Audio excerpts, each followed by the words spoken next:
Oh, he's coming in eventually. He's in the 4D realm. That sounds like a great opening. Start with that. Where's Mark? Yeah. Anyway, good afternoon, folks. Welcome to Smudcast number 399.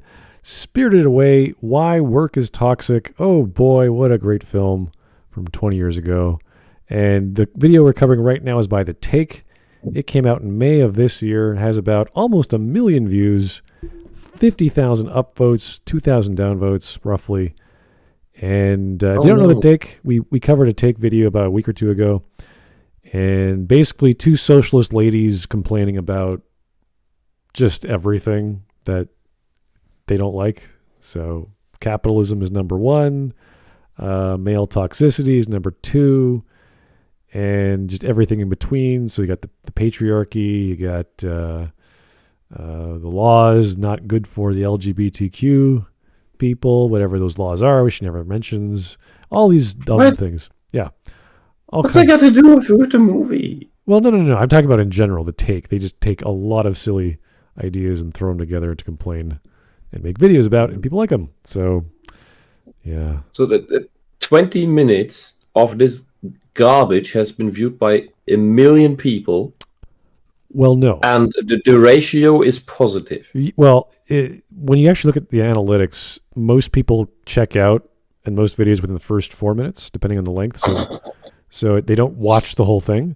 Plus, I did watch most of this, and the video ends at the 18th minute mark, which I already mentioned to you guys beforehand. So the last 6 minutes are just them talking about other stuff and probably doing some sales and talking about their other videos as well. So, yeah, The Take, great place. Anyway, I think this is actually one of their better videos because it doesn't go that crazy with the ideology and capitalism bad.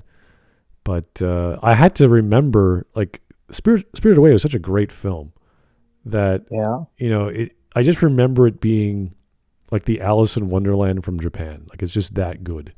It is take all these crazy Buddhist and Shinto mythos and slam them into this crazily well-animated Ghibli movie. And all the stories about friendship and love and working and family and who you are and being nice to people. It's all kind of in there. And personally, I like it more than Alice because it's not just a random fever dream. Oh, yeah. This feels like a fever because it is like Alice in Wonderland. It feels like you're... Well, I like Alice in Wonderland, the book, a whole lot. But... yeah, it's certainly different. Right. Well, so, yeah, one of my most prized possessions is the Hayao Miyazaki film box with all the films he directed. Of which, well, I have the German version, and of that one, only 2,000 exist. I missed getting that. I had a chance to, but I had no money. It was the last one in the shop there. Oh yeah. Well, I only watched the English version. The English version of this film is the one I saw. I never saw the subtitled one, so maybe it's better. But I usually watch subtitles. Yeah, I think I do too. Same with Howl's Moving Castle. That was another one that was fully voiced, which I enjoyed, but I'd rather just watch the subtitle personally. So, Studio Ghibli, what a great studio. Okay, I think we're all good to go. We got some super chats going. Here's Matthew. Hey, Matthew, thanks for the 5. I do not understand why people like Pixar so much.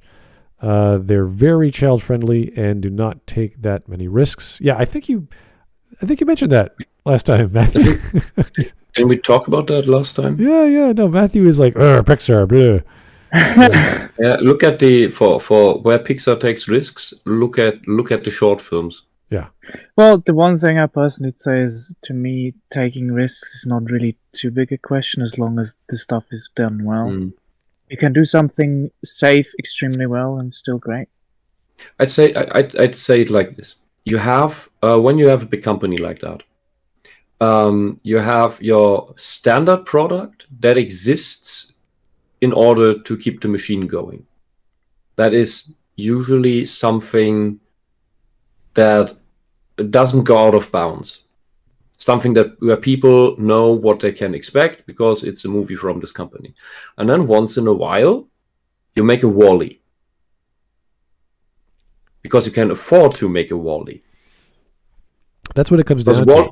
Yeah, the people in creative, they pitch their ideas and say, I want to do this. And they say, we can't do that, it's too expensive, take too long. And it's like, all right, what can we satisfy our shareholders with or our stakeholders with and do our own thing? And because you need a bit of a cushion of safety that you can make experimental movies on that scale. It's the same with the game studios, same idea. I certainly am in favor of stuff like WALL-E and everything. Just saying a film doesn't necessarily have to be risky. Or a studio doesn't necessarily have to do risky stuff. It's fine when they do, but I don't think just saying they don't take risks is, kind of moot point for me. Yeah, I think Ghibli, because they are Japanese anime and the Japanese are very open to doing whatever they like. So Ghibli did Princess Mononoke, which is pretty violent. It's if you've seen the whole slew of Ghibli movies, they have this going on as well. That they have they all are creative in their own ways, but there are lots of them that play it safe in their own ways. And then you have similar to Pixar. Sounds weird, but they have the occasional movie that really stands out and is something else. Well, even with Spirited Away, it has some. I wouldn't say violence, but people get eaten. So it's like, that's the thing. That's the thing with Japanese culture being less infantile and pathetic about violence and consequences of bad actions. Is more the key thought here, I think. Yeah, because that's what the West seems to be afraid of, to show kids consequences of actions. It's like reading a nursery rhyme where kids get gobbled up by the great big ogre or something. Like, oh my god. And they show it animated. It's like, holy crap, that's scary. Oh, all the nursery rhymes and child games of old are exactly that. They're all about death and pestilence and all of these things. Good stuff. I knew a couple English ones, but I can't tell. But one is based off on the Black Plague, but however you pronounce that. And the game Musical Chairs? Sure. Yeah. You know where that comes from? No. In Germany, we call that Journey to Jerusalem. Okay. That's where it's the origin of the game. It's supposed to tell of the arduous journey to Jerusalem, and every time the music stops, well, not everyone makes it. So everyone who falls out of the game represents someone dying on the journey to Jerusalem, and only the last one makes it. That's what that game is. That's what musical your nice kids word for this game, musical chairs, is completely stripped of any meaning to it. I always forget that that's its name in German, and whenever somebody brings it up, I'm like, wait, what are you talking about? Yeah, what's it called in Switzerland? I actually keep forgetting. It's really a game about death. Everybody dies. And if you don't squeeze yourself onto the chair and shove off the other kid so that you survive, you die. It's a wonderful game. Oh my god. Okay. Well, you literally killed in school when you lost. German is fucking hardcore, man. Yeah, well, Germans take it a bit too seriously. That cake. they love their cake, man. All those cakewalks. It's not the meaning isn't taught to the kids, of course. Well, if you're going to get a sacker tort, I mean, that's pretty serious business. So if you're doing a cakewalk and playing musical chairs to get it, it's like, oh my god, I am tackling that little girl. You don't get Sacher Torte in Germany. You have to go to Austria for that. God damn it. That's probably true, yeah. Okay. Anyway. Just come to Switzerland. Some Schokokuchen. Just come to Switzerland. We have all the cake. I would love to taste some Swiss chocolate cake. Oh my god, yeah. That sounds interesting. Yeah, I should probably. I can get through Germany very very slowly for free, but How far from the Swiss border can I get chocolate cake? All right. Here's Francis Ford Coppola. These women work as toxic. That's why we let our boyfriends write the script and edit our videos. Us working 16 hours a week at Starbucks is comparable to coal miners, factory workers, and farmers, right? Also, capitalism bad. Yeah, it's pretty much, oh, the workers are have it so bad, and we are just like them, and we editing videos. It's like, okay, sure. I washed my hands. That was hard work today. Yeah. I brushed my teeth. I almost sprained an ankle. They hire some guy for $5 or $10 an hour to edit their video, whatever it is. Do all the effects. Just hit the buttons, click the mice. Click the mice. Yeah. Here's Matthew Valente again. Hey, I mean they are not that much stuff in Pixar. Wait. I mean, they are not that much stuff in Pixar movies for adults, unlike, say, DreamWorks or Lakia? Yakia? What is that? Lakia. I don't know. Yeah. I don't know either. DreamWorks. I could generally agree. Yeah. Oh boy. And I think this is an important element, and this is where Wall-E and Up made a good exception. One thing I kind of find sad about Up is nothing comes close to the greatness of the first 8 minutes. Mm-hmm. The prologue was its own movie. Good. That was its own short film. Good. And I've told this before. After I've seen the prologue, I've never done this before. Sadly, I didn't see it in the cinema, so I watched it at home. But after that, and then the title screen came up, and I thought, no, pause. I'm doing something else. I've just seen a movie, a complete full thing that gave me feels. That was heartfelt. I don't need anything else right now. Anything past this cannot be on the same level, and it wasn't. The rest was generic Pixar kids movie. Yeah. Yeah, which is a damn shame, but it's okay. But it's okay. It's okay. Yeah. All right. Last one from Gingaman. Hey, Gingaman, thank you for the 5. I never realized musical chairs was so R-rated. Thank you, Wisp. Okay. Next time I'll take my weapons to musical chair. Oh man. I hope I can get in contact with an English friend of mine again, because he told me a lot about this stuff about about English nursery rhymes and all of these things. He was a lot into that. Ah, boy. Cultural stuff. Yeah, scary stuff. All those wonderful ghost stories and things to get your kids to go to bed. Just the counting rhymes and stuff where the kids hop in the number squares and the rhymes they tell. Those are all really, really dark when you know the actual meaning. All right. Okay. We have an 18-minute video. Let's get started. If you dub, Yubaba will turn you into an animal. Hidden in the fantastic otherworldly narrative of Hayao Miyazaki's Spirited Away is an allegory about society's toxic obsession with work.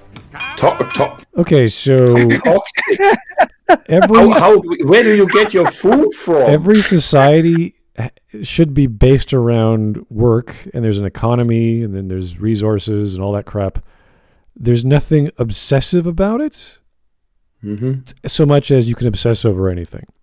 So it's not that people want to do the work; they know they have to get paid in order to buy food. Yeah, or to grow food in order to have food and sell it in order to buy other food. There are plenty of people out there who are very lazy and they have jobs. So this is if we had more people that were go-getters, I think we'd have a way better environment.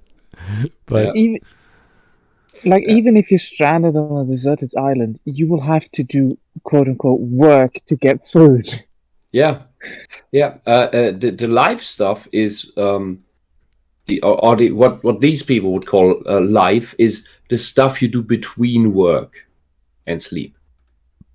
That's usually not that much, because most of it, especially when you're all alone in the woods or on an island, most of what you do solely goes into getting water, getting food, building shelter. Yep. That's almost all you do. Well, and probably dig a hole where you take your shit to, Right. or where you shit into. In that capacity, you're hiring an electrician, a handyman, a plumber, whatever. It's all about living. That's what you do in modern society, where you have access to specialists. But even then, and that's what you work for, so that you can pay them, and they do then the work for you, to get paid by you, who needs that work done, in order to live more efficiently, so that you can have more actual time to live. Yeah, that's how it works. And then they have money with which they can then do the same and also live. So the harder you work now, the less you have to later. That's kind of the idea. Yeah. And well, if you I can assume, work now. Yeah, of course. Yeah, and since I assume this is another socialist take of how capitalism bad, first off, we know which economic model fed more people and which starved more people.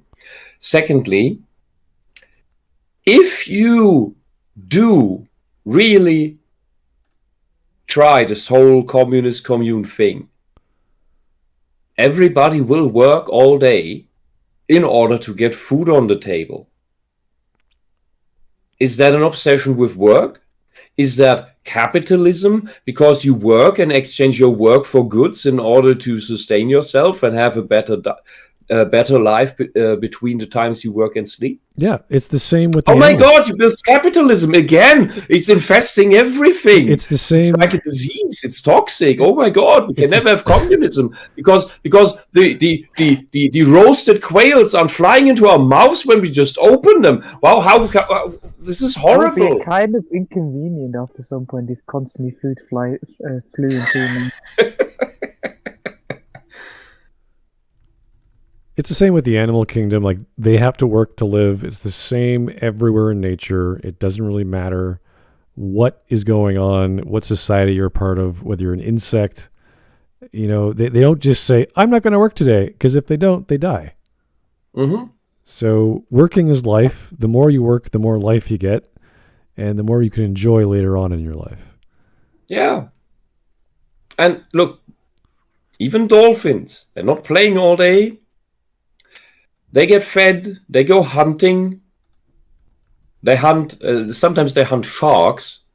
They work office jobs.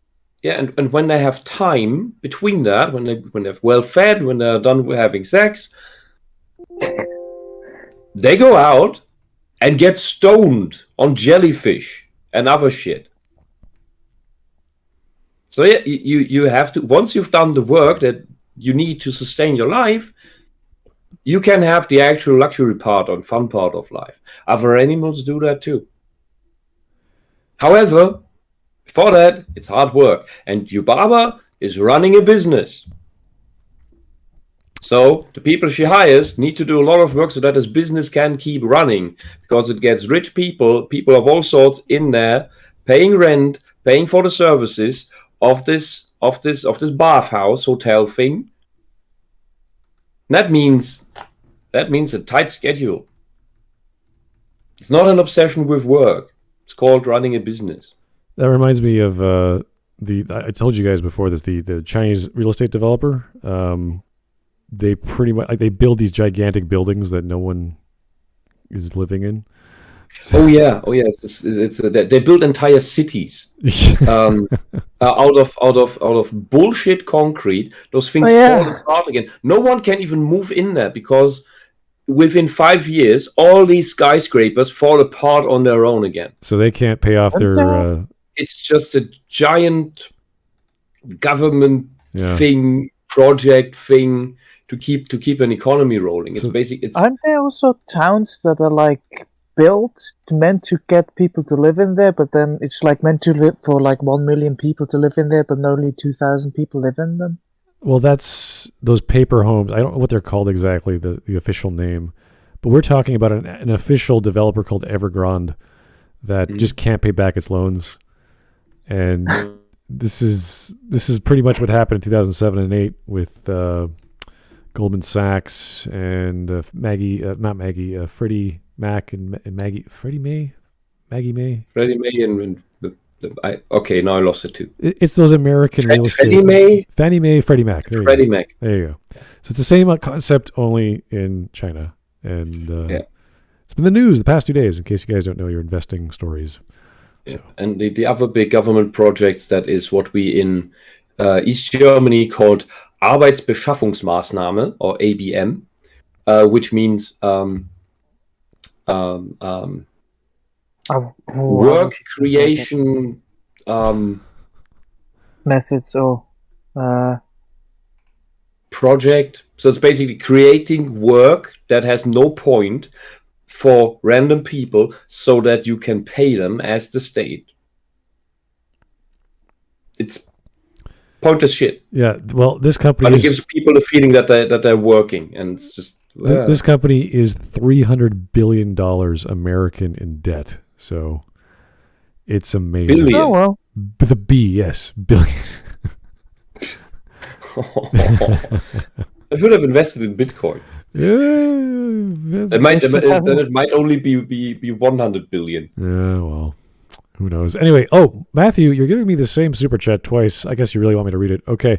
Lakia, I actually searched for that. It's Leica, is the studio that made great animated films like Coraline and Paranorman. Yeah, well, you don't know Coraline, that is Gaiman's, I wouldn't say his magnum opus, but what he probably is most well known for outside of Sandman. Really? Coraline, yeah.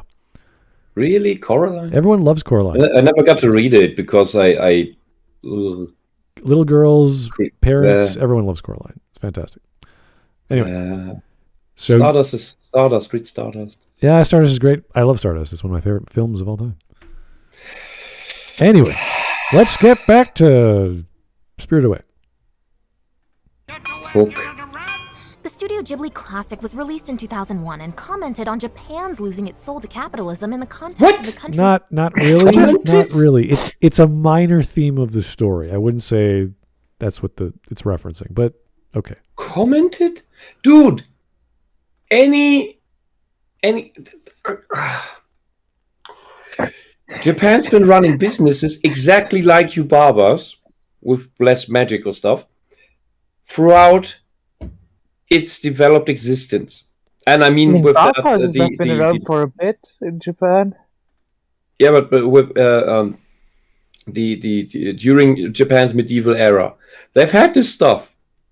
They've run businesses like this. This is not a comment on today's overworked society. This is just how Japanese businesses have run for centuries. I mean, a lot of businesses have been run like that for centuries. Mm-hmm.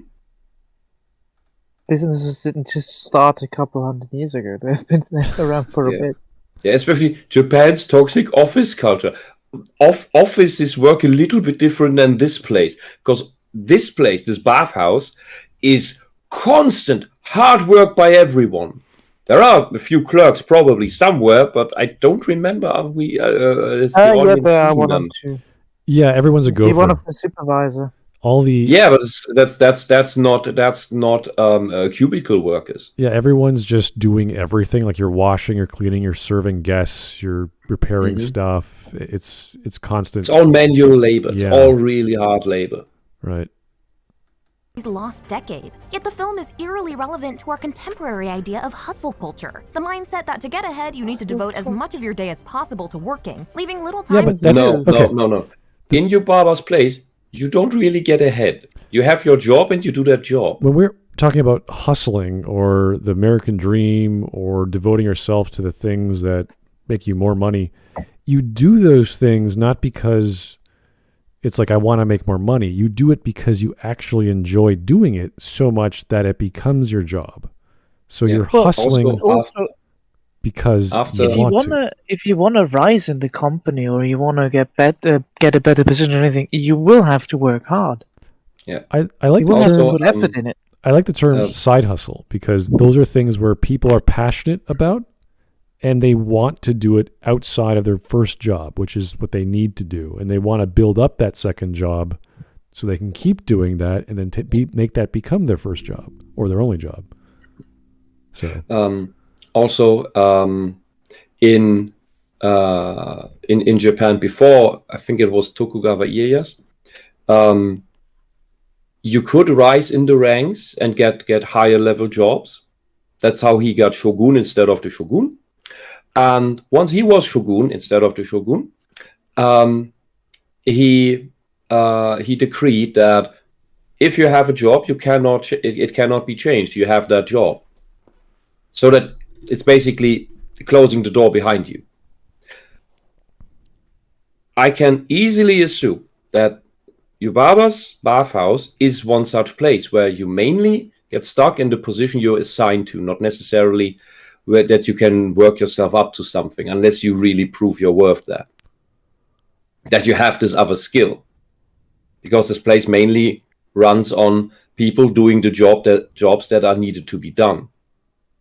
And if you've seen the scenes where how they clean the floors, so that it gets really fast, you have an army of maids that run down the hallway, run down the halls, so that all gets cleaned really fast, and they push the cloths on the floor, all in parallel. That's you can't just take people out of that because it messes up how quickly that job gets done. So that's not. I wouldn't call Yubaba's place a hustle culture. For some reason, YouTube wasn't saving the title of this stream, and I just checked it. Like on my screen, it said $3.99, and for some reason, it was saying $3.98. So I had to resave that in case you guys were a bit confused about that. So. Yeah, he had got the title of yesterday's stream too. Yeah, that's weird. YouTube is really acting strange these past 4 days. I'm like, what the freaking hell? Anyway, Matthew Valente, again, thanks for the 5. Pixar short films are more adult. Their feature films, Presto, had some of the best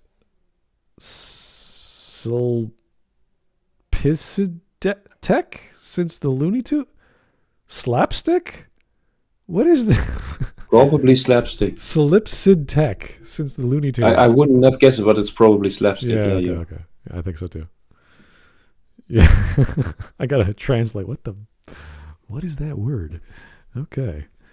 Anyway, I loved the little lava movie with the volcano island. The lava movie with the volcano island. What?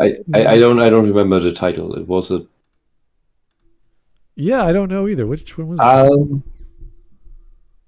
Yeah, was the island with the volcano was a little love story. Oh, really? Love story about a volcano or around a volcano? Yeah, about a volcano island. It was a god thing or something, and animated? Yeah, 3D animated. Okay, I was thinking of Joe versus the volcano. I can imagine that this was some early inspiration for what was the name?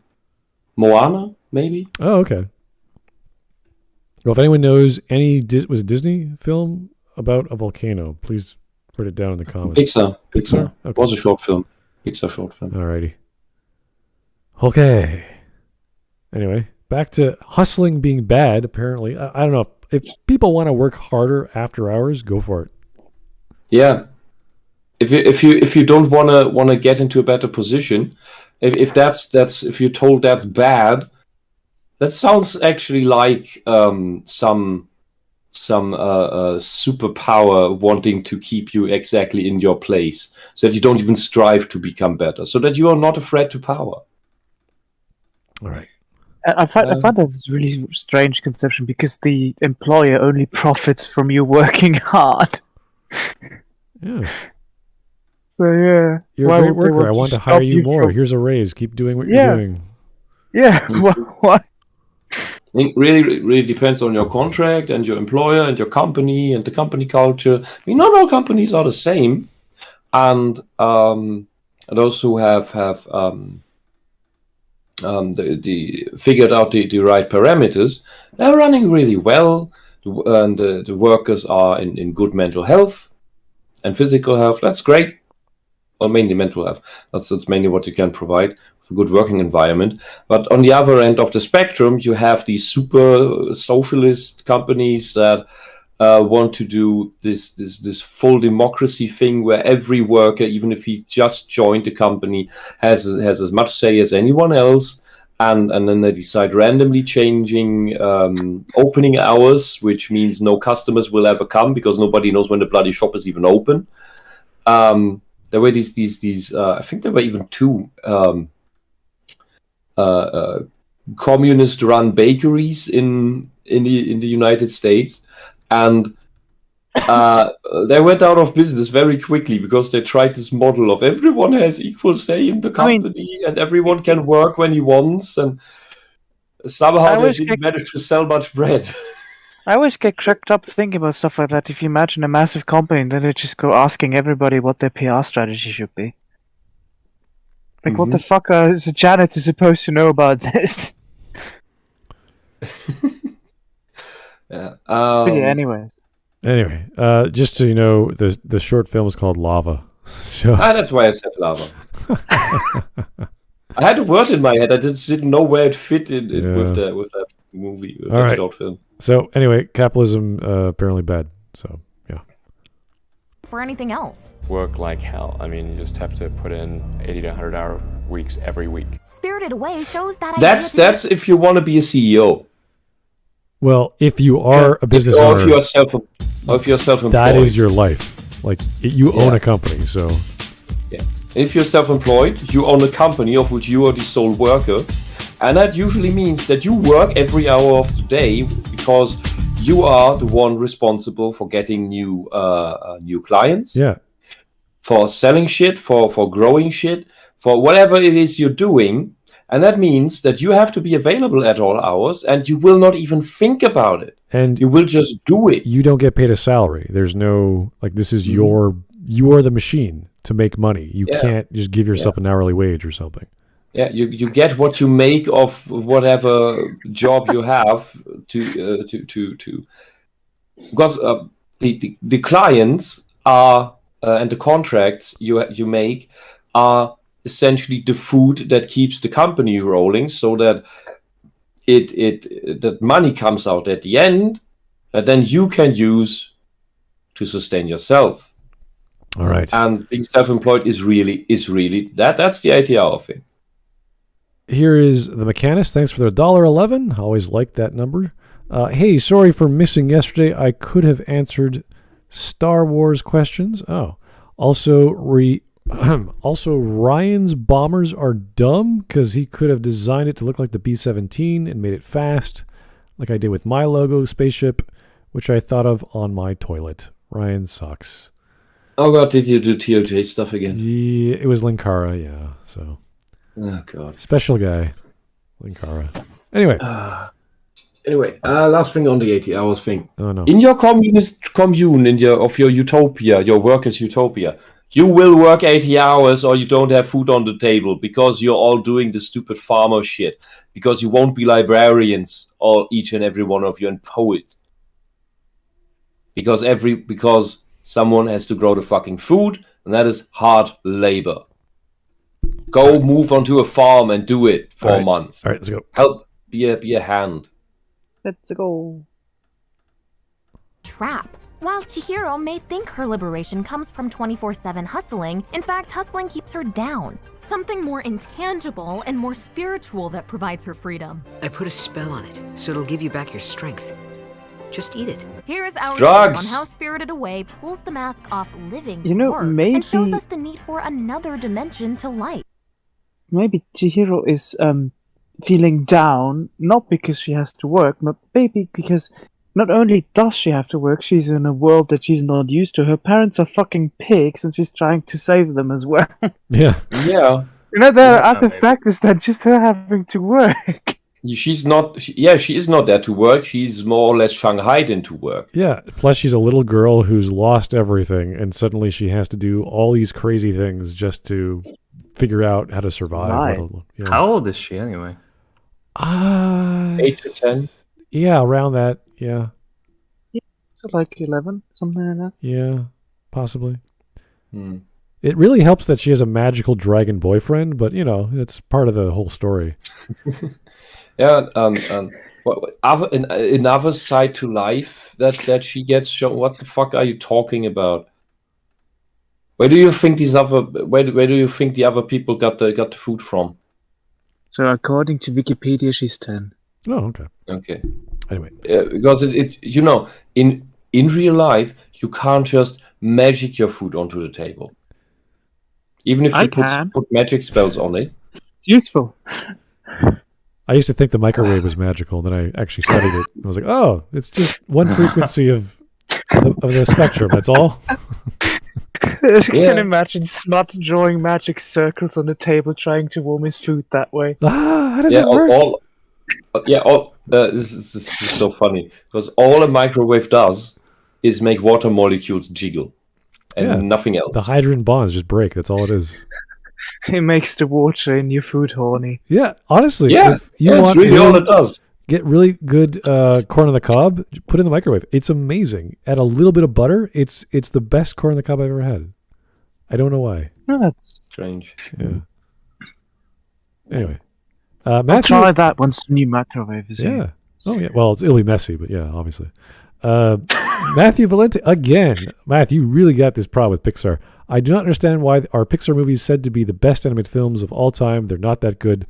When it comes to like Western animation, I just sort of enjoy it and don't think about it because it doesn't ask big questions. It doesn't keep me in this crazy suspense like the Ghibli movies would do. Like when I watch Howl's Moving Castle, it's intoxicating. Like, wow, I gotta stay tuned and keep watching those because stuff is happening and they're very well drawn and there's not everything is spelled out. It's very subtle. Yeah, you have to pay attention. It takes a long time to watch. So, and there's lots of references. I don't even know half of the culture and folklore of Japan. I love the Italian family in Porco Rosso. Oh yeah, well that's another story. I love it. That's some real shit. Well, that's one of the best movies out there ever. So. Oh, I remembered again. One of the as I remember it, the safe playing movies Ghibli made. Porco Rosso would be what I would categorize that as one of those, as well as Arrietty, because they're not going so hard out of their way, like Chihiro, Spirited Away. All right. Life. Your contract.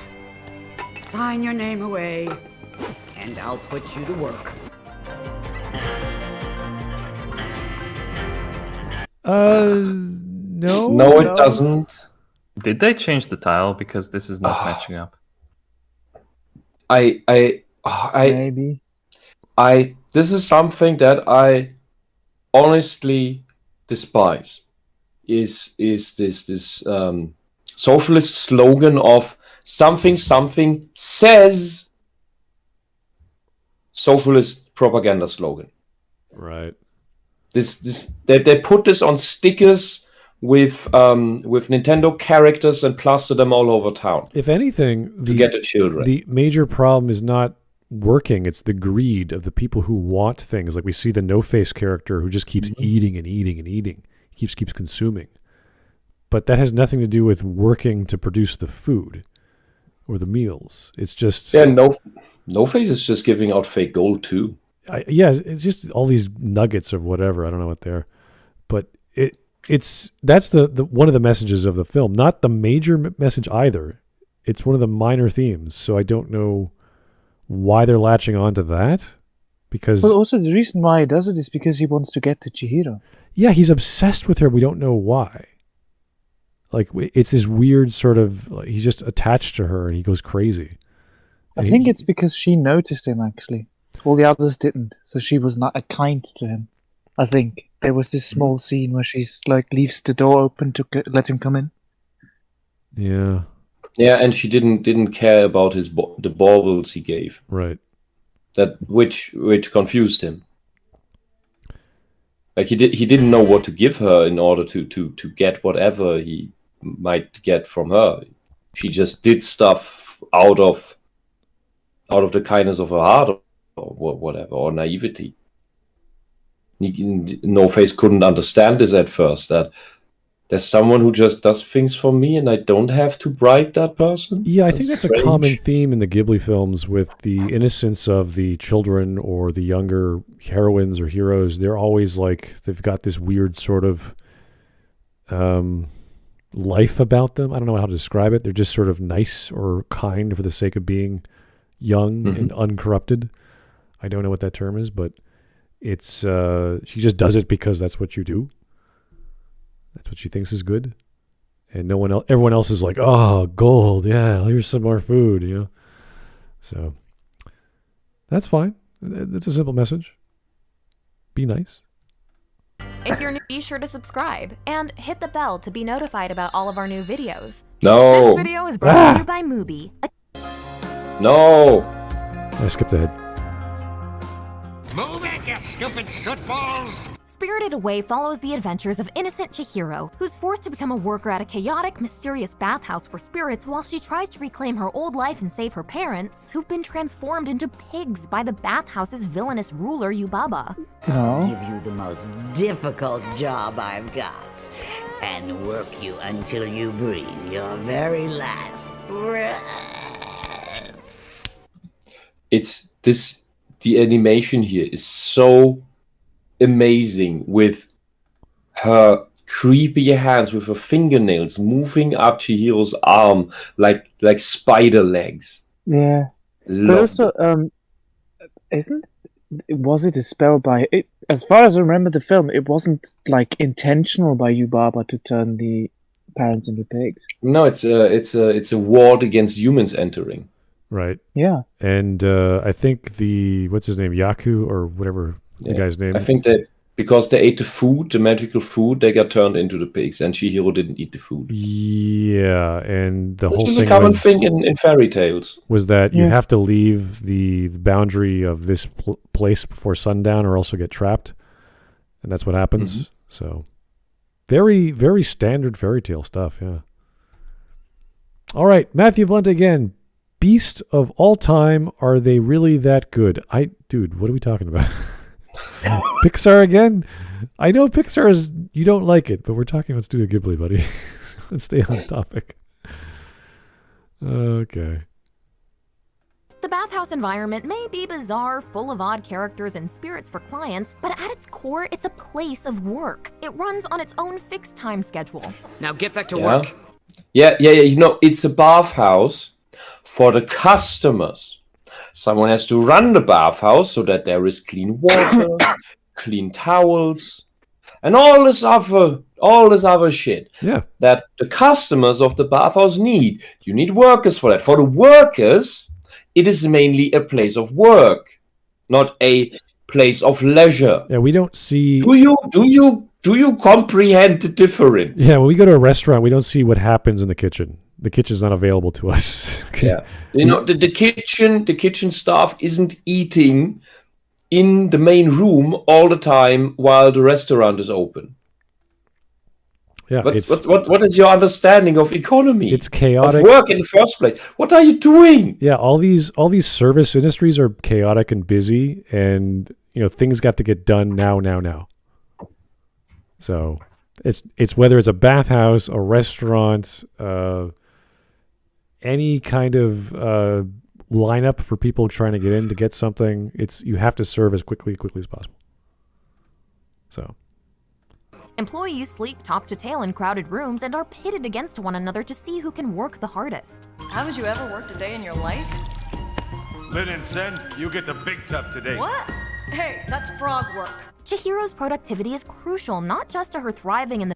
No, it's not to work the hardest. You can interpret it that way if you want.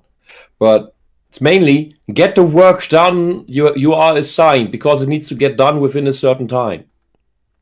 I know you never needed to do that because you privileged cunts, prince and princesses, never ever had to lift a finger in your life. You just sit here and read a script that someone else wrote for you while sounding nice. Yeah, this is like, think of a blacksmith who's just like has to heat up steel to a certain temperature and then shape it within a certain time period, or else you have to redo the whole process or ruin the steel. So, you know, this is normal stuff. We've been doing this for centuries, working. It doesn't matter if it's a bathhouse. It could have been a restaurant, although it is technically a restaurant as well. It could be any service industry where there are a lot of demand, and that's why there's so many workers, because you need that level of resources and people to constitute the service and get things out the door. So Also, this channel, is there a company behind that? Is that just these two girls? I know. would guess there's more people behind that. How does that work? Are you on a schedule? Are you working on a schedule where you have to get certain work done in a certain time in order to have the new finished product, the new video, ready on time? Or so that you can keep raking in those tasty YouTube bucks, or so that you can do your life stuff. Yeah, or they're rich and retired at this age, and they're just doing this for fun. It's like their retirement job for fun. And they don't care how long a video takes to be made. Yeah, made their money on Twitch or something, I don't know. or OnlyFans, and I would love to now they're doing socialist propaganda because I don't want to work. I should research this. Other people should work. This YouTube channel to see who these people are, because they're a bit strange. Bathhouse, but also surviving. And if she doesn't work hard, roast her, boil her, do whatever you want. Simply put, the bathhouse runs on hustle culture, extolling the virtues of overwork and burnout. Dr. Brian Robinson says, when the hustle culture drives you, you unwittingly relinquish your personal power and become a slave to internal and external pressures, adding that 45% of the modern-day workforce brag about ascribing to this way of life. We have to make sure that they all think that she knows exactly who they are. And I've been studying for weeks. But this lifestyle actually signals a culture of employment that isn't functioning as it should. What does it mean? It's not functioning as it should. You work hard to get ahead. Yeah, didn't she describe hustle culture as rising up in rank? Well, you don't necessarily. This is Yubaba's place is just working so hard that it borders just on exploitation, not necessarily on making you rise in rank. It's not necessarily better than the other person, but you're doing more than what you should, because you have a dream, you have a goal, and that is, I mean, what else will motivate you to do what you want aside from your own gain? What are you striving for? It's not to make the company bigger and better. It's to make you bigger and better. I want to buy a car. I want it now. I want to get it yesterday. I have to get more hours in. I got to get all my projects done on time. Yeah. That's fine. And the spirits and humans that work at Yubaba's bathhouse, they're working there because it pays them. It puts food on their table. And because, especially for the humans, they couldn't leave anymore anyway. So where should they go? Yeah. So of course they stay. And Yubaba knows this, that they can't leave. So why not put them to the hardest work possible? Saves her money. From Yubaba's perspective, it seems to be a very profitable business. Yeah. Yeah, and Chihiro she has all these goals. She wants to get her parents back. She wants to get her name back. She wants to leave the place, and all the other mysteries of the bathhouse she discovers. So she has all these things going on. It's not just... She's working for the bathhouse because not even to sustain herself, because she's there for only a day. Which was also very classical for a fairy tale. She's there for to get through the adventure. She's not there to do the work. She has to in order to be able to move through the place. It's in part it is luck that she ends up with Yubaba's sister and saving her parents. Because she could just have gotten stuck being a standard worker there forever if certain events hadn't happened. Okay. If the only way to get ahead is to work every hour of the day, then something is broken. You've got some customers on the way. Wait, give us a minute. This is clearly harassment. Spirited Away critiqued this culture of work at the end of Japan's so-called lost decade. It's an abandoned theme park. See? They built them everywhere in the early 90s. Then the economy went bad, and they all went bankrupt. The bad economy that Chihiro's father mentions is a reference to the Japanese stock market crash of 1990, which began a period of long-term economic stagnation. In such an environment, work is a trap. No matter how Why? hard you grind, you are always beholden. How is work a trap when there's a downturn in the economy? That doesn't make any sense. Also, you can quit. You could change jobs. You could fight against inflation. You could try a second job. I mean, what? Maybe from their perspective in this movie, they cannot escape this job, but it's kind of bullshit. Yeah. The bathhouse. Yeah, the bathhouse is not affected by stock market changes. This is a fantasy world. The theme park may be dead because of this economic decline. But Yubaba's bathhouse is doesn't run along these rules. Yeah. It's a place that provides a still relatively standard service. It's above the basic needs. Well, but it is still within the realm. It is still within that realm. Yeah. It is not a super luxury like, oh, it's an amusement park. It's basically a bathhouse for spirits who come in there. Yes. They're like a water spirit or this or that spirit.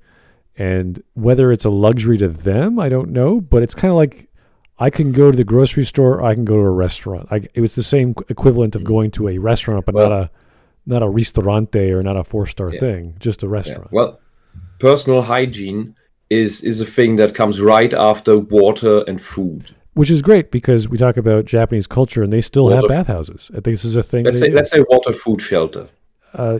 Yeah, it's I would say in that capacity it would be more of a resort because you're doing bathing, you're getting food, you have accommodations, so it's like renting a place in a spa. Yeah, this is also special. It's also a place that is specialized on because it can accommodate very different kinds of spirits. Some need bigger baths, some need special baths. So it's essentially, you could say in the way of the spirit world, it is a high society place. Right. Okay, here's White Knight Leo. Thanks for the 5. This decrying of proper work ethic, if you dig into it, always seems to be based on mythical notions about hunter-gatherers not working very hard. Interesting. Yeah, but I agree with that. The socialists are romanticizing medieval times, and that's a new thing. And for that, they've always romanticized our more naturalistic state. That's also where what is it? Not it's some the I think it's the black green flag. You know, Antifa, the self-proclaimed anarcho-communists, which is an oxymoron. It's the black and red flag, and then there's a couple others. Like the anarcho-capitalists, that's the black and yellow flag. And then there's the black and green flag, which is the anarcho... I forgot the word. Like, think anarcho-hippies. They're the people who really just go into the forest and set up their little commune and want to do just their little, very low-level, naturalistic lifestyle thing. And that's the closest thing to actual anarchism, if you ask me, because they want to get away. They try to have an autarkist society, disconnected from modern society. But that will still require a hard work ethic. And all these socialists who believe that a hunter-gatherer society has tons of free time, has never, ever been in the wild, has never lived on the street, has never, ever done a day of hard labor on a farm. These people don't know what they're talking about. They're princesses in the castles that we call our cities, where you get your food from the supermarket.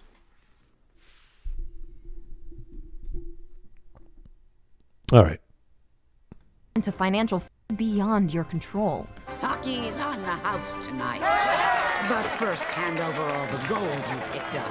The film also brings into focus the class hierarchy that a capitalist society helps create, as the working class toils away for the benefit of the upper class. Welcome the rich man, he's hard for you to miss. What? His butt keeps getting bigger, so there's plenty there to kiss. While the ground workers at the bathhouse scrub floors and feed boilers and scrape sludge, the boss, Yubaba, is high up and away in a luxurious penthouse, viewing her workers as lesser beings. Now get out. Yeah, you could say the witch is like a feudal lord.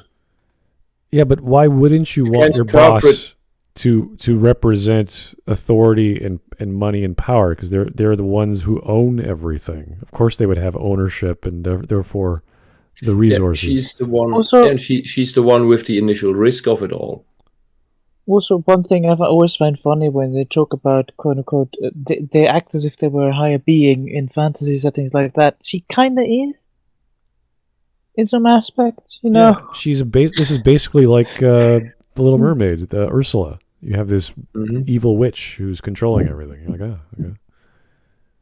Yeah, but she does have actual power. Yeah, she cursed She's her not name. She takes her name away, and she gave her a new name, or what's left of her name, and that's how they keep you there. You forget who you are, and you stay there in this weird spiritual realm.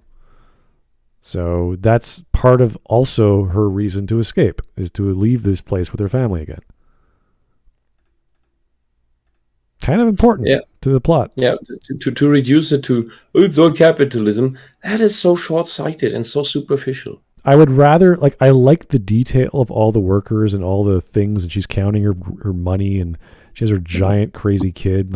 I like all those details because it shows that this is a functioning world with people, or people-like characters that have an economy. They have a system in place that works, and you. Yeah, and that's what I'm missing about all about many Disney movies, where it all looks like just superficial stages. Yeah, like a cardboard cutout, like a facade.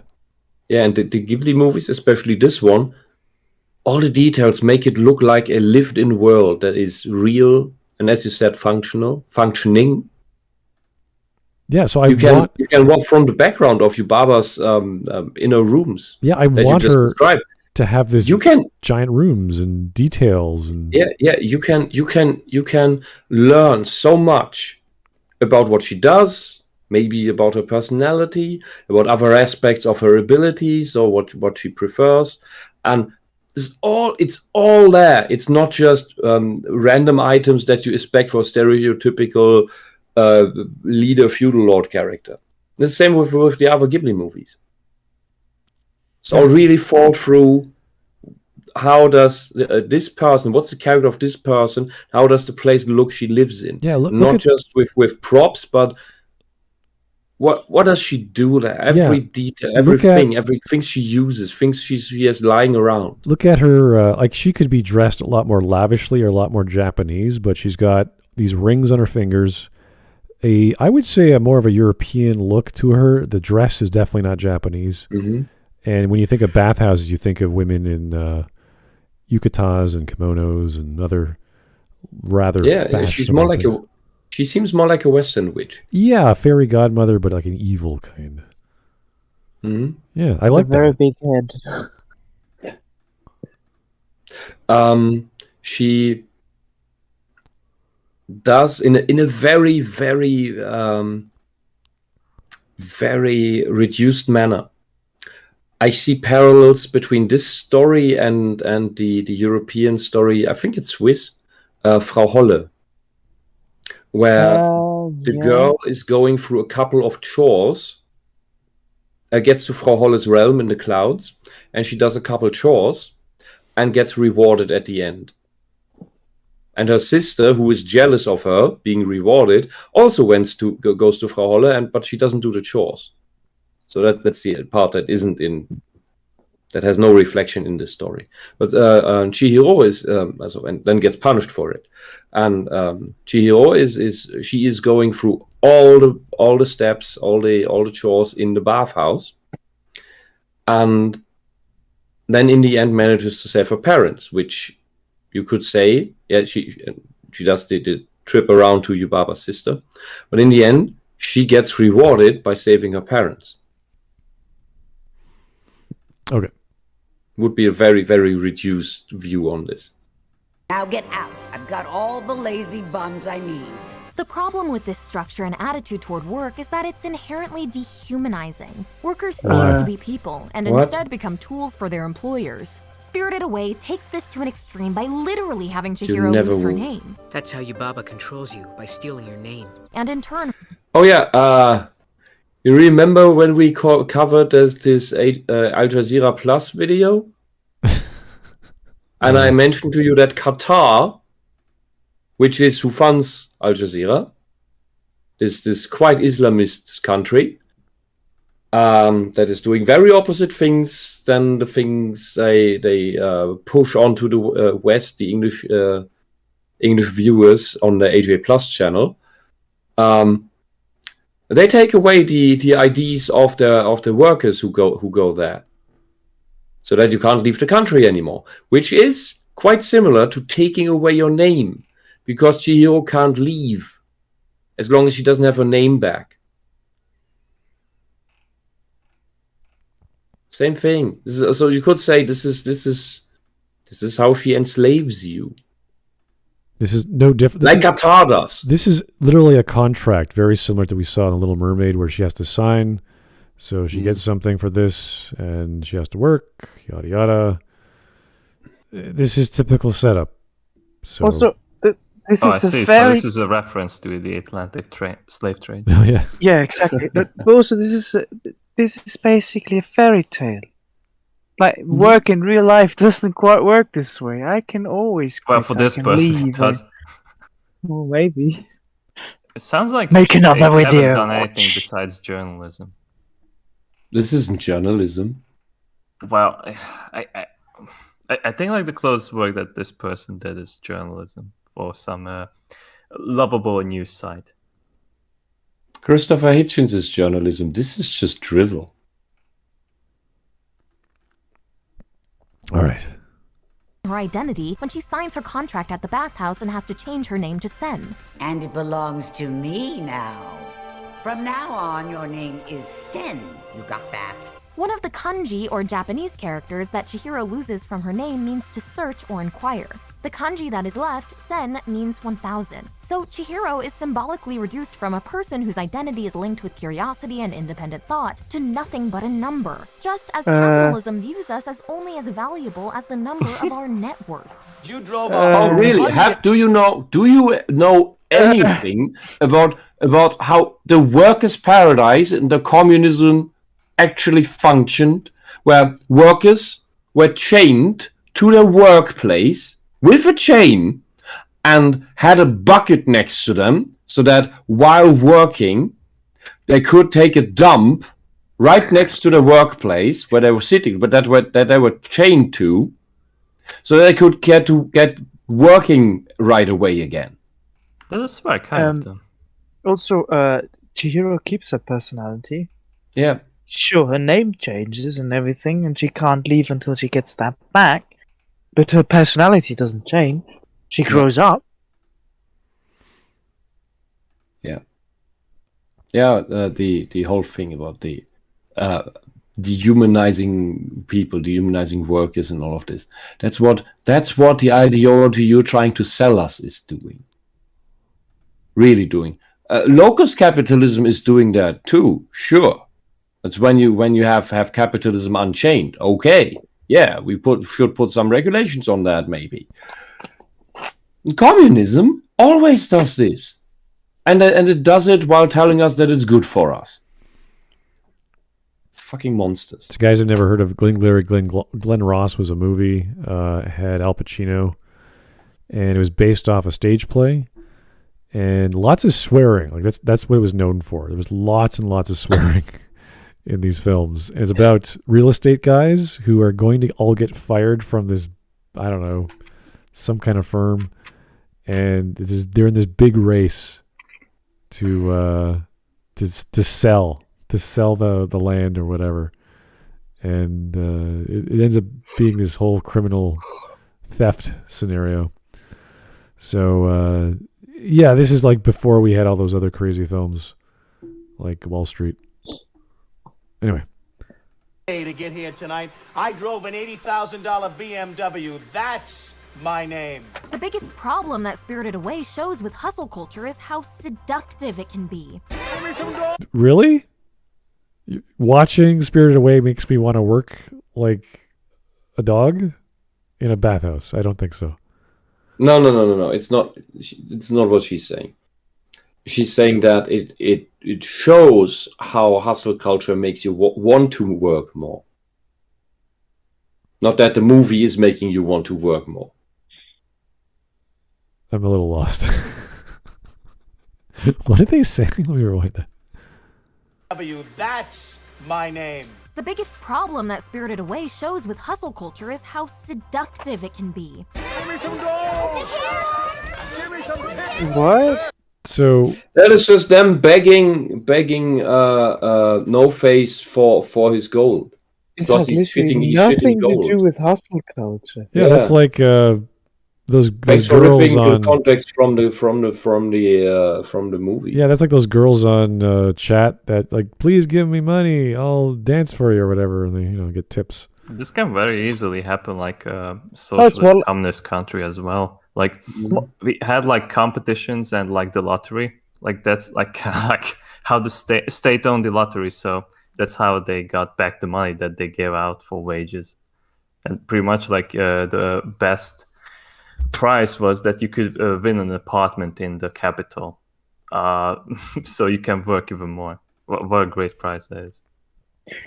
But also, this situation here in the film is more like a dude standing in the street and just throwing out $100 bills. Yeah, pretty much. Uh-huh. That has nothing to do with hustle culture.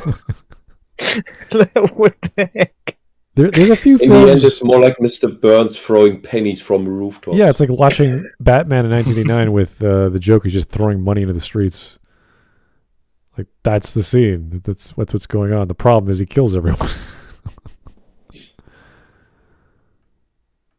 The lure of money encourages a competitive environment among the workers, all of them jostling with each other to provide for No Face, the wealthy client sowing chaos by liberally bestowing gold coins on the workers. Just keep the food coming. Well, they're not coins, they're nuggets, so I don't think that's the right term.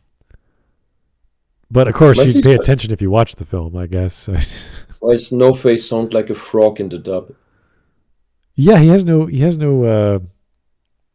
voice in the Japanese version apparently, but he's voiced in the English.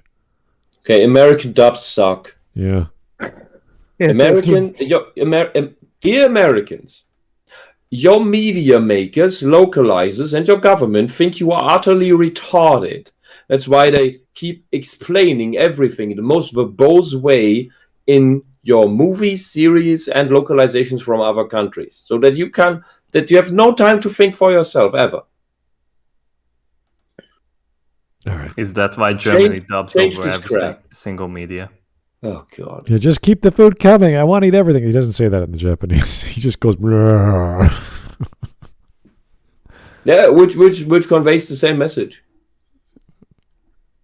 All right. However, eventually, as with Chihiro's parents, the greed of the workers is punished, as they are literally swallowed whole by No Face. Okay, so he's not punishing the workers. He's just eating everything. Mm-hmm. Yep. Is this a punishment by Is God? this woman dumb or lying? This makes me curious about something. All right, so these are intersectional feminists, okay? I did some research. This involves anything revolving men or money is bad. So consumption must be bad because this guy is eating the workers, therefore he's punishing the workers. Like, no. He's just consuming for the sake of consuming.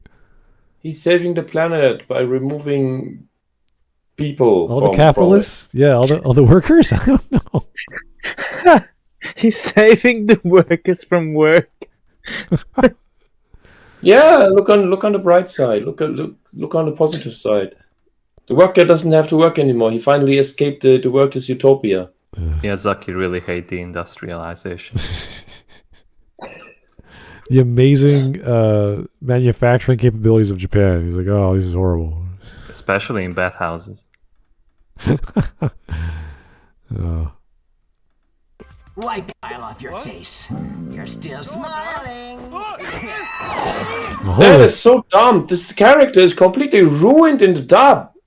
What the hell? Yeah, he's just a monster who eats things. That's all he does. He doesn't have a voice. Or he Now they made him actively evil. Yeah. No Face wasn't actively evil in the original. Hustle culture creates this catch-22 to ensnare workers, encouraging them to never stop. How is it a catch-22? What are you talking about? Do you know what a catch-22 is? I got the English yeah, term. I know you people know it, but this woman doesn't seem to know. You know, if you're talking about a golden, what's it called? Golden shackles when you work for the government, because you get paid really well, but you're stuck there. That would be a catch-22.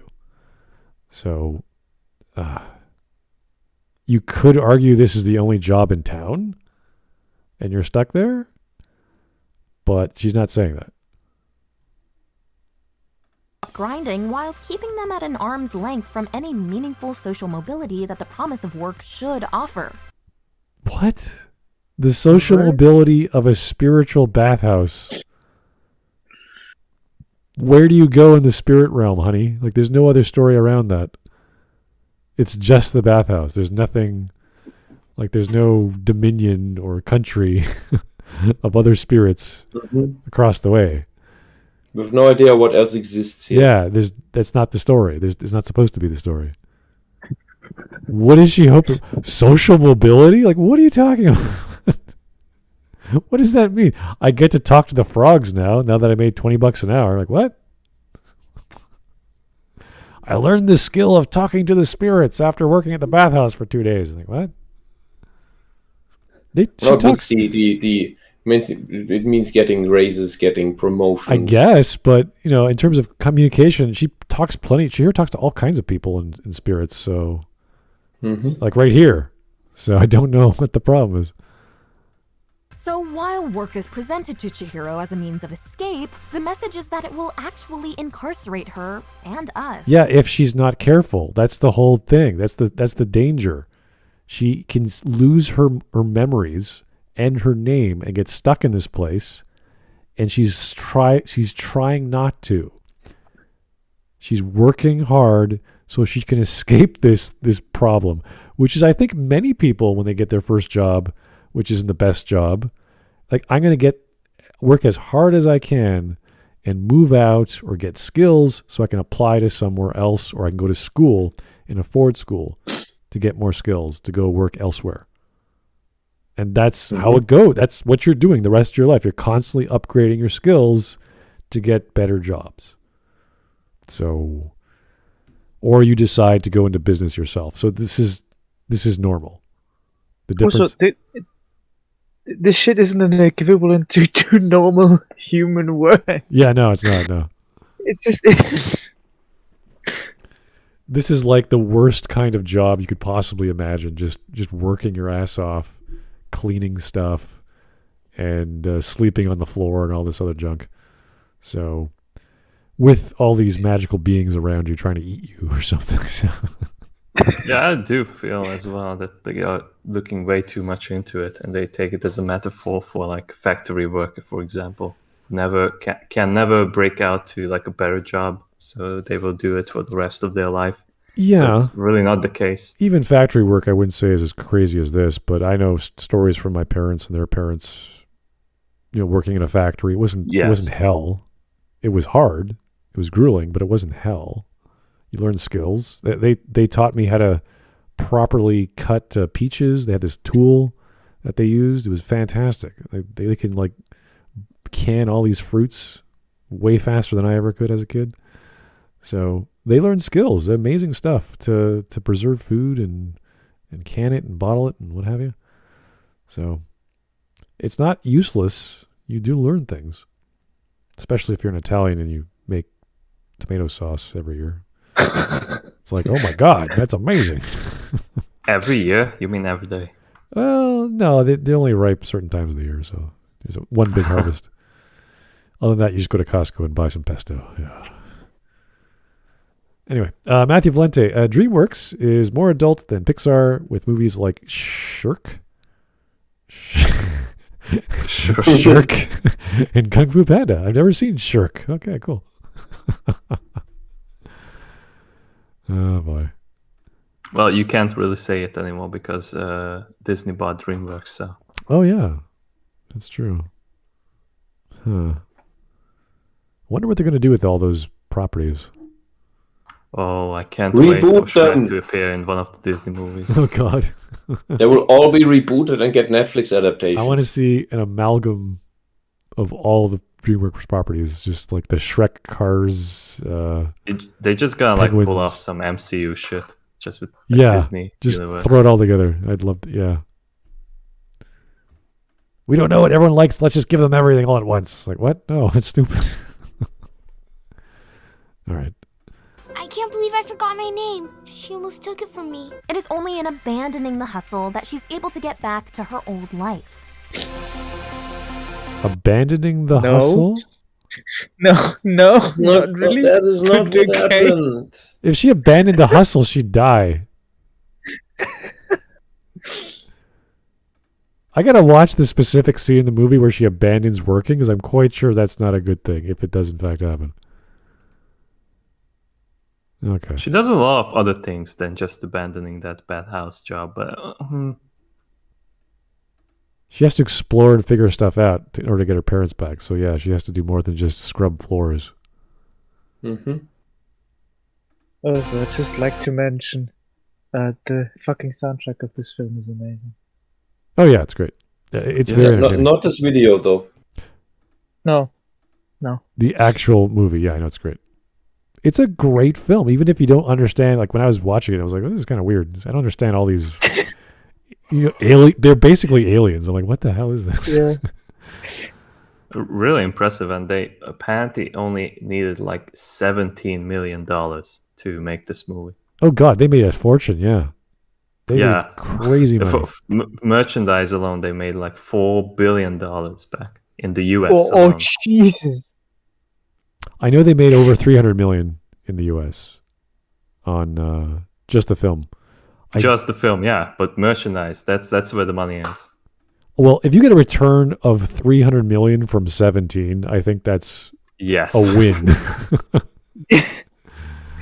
So, but yeah, this film was like it's difficult because I'm not sure like all these creatures and spiders and spirits and gods and it's like what is all this stuff? So, but yeah, that's why it's so heavy in Japanese mythos. It is cool that way. So you have to like sort of go, okay, this is the Western version of Alice in Wonderland. I just but can't. It's also like it's kind of ironic that like they are like talking about hustle culture and all that, but do they understand like how many hours do a Japanese animator work? Because that kind of work schedule, even like mangakas and like any kind of people who work in the anime manga industry, like that's fucking crazy. How much time they invest into that, and how little like minimum wage they get back in return. So compared to that, like these 8-hour jobs, like they are trying to describe in this video, is just nothing compared to that. Yeah, their mentality on work is a bit, especially in animation and manga. Yeah, is very different than the Western view of what that means and what that is. Anyway, here's Matthew Valente. Disney did not buy DreamWorks. When was this on the news? They had a license agreement with them. They didn't buy them outright, but they had them to a certain point. I think Comcast owns them, but they own like everything. So I don't know. I don't know exactly who owns what at this point because that was like 10 years ago. I think they bought it for whatever distribution rights they were allowed. So maybe they still work. I have no idea. I'm not too familiar with publisher versus developer. I don't know how these giant companies work together exactly, but yeah, they did own them for a time. On the flip side, those who do have money also aren't fulfilled, as we see through No Face and Chihiro's parents, who represent overconsumption. Yeah, but he's like this crazy god who's just going mad. And her parents are just charmed by all this free food that no one is looking after. And they're just like, oh, food. Oh, shit, I'll just eat all this food. But also, it's basically fucking under a spell that's not good for humans. Yeah, it's a trap. So it's there's a lesson in there, I'm sure. Don't just start eating random food in the middle of nowhere. In a magical spirit realm, yeah. No, it's just a very specific lesson. Don't eat food from the spirit gods if you ever were to happen to land in the spirit realm. Yeah. Remember that, kids. Plus, the bathhouse has certain clientele they like and don't like. So they obviously love this guy just because he's spitting out gold. Whereas they don't like other guys because they're disgusting or they smell bad or whatever.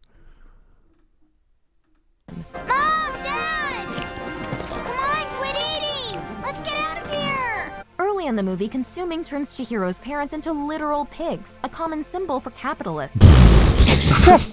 No! Oh, you're fucking projecting Napoleons. Where did this come from? Pigs. I thought it was capitalist But isn't dogs. like pigs also like communist pig? Isn't that also a phrase? Yes, that it started an animal no. farm. The pigs were the stand-in for the I was socialist. about to see that, yeah. Or Slaughterhouse 5. What does Austin Powers has to do with this? I don't know. Austin Powers? What? What are you talking about? Couldn't find. Oh, the next scene. Oh shit! I didn't. Yeah, it paused differently. Oh, I didn't show for me yet. Yeah. Oh, he says the line.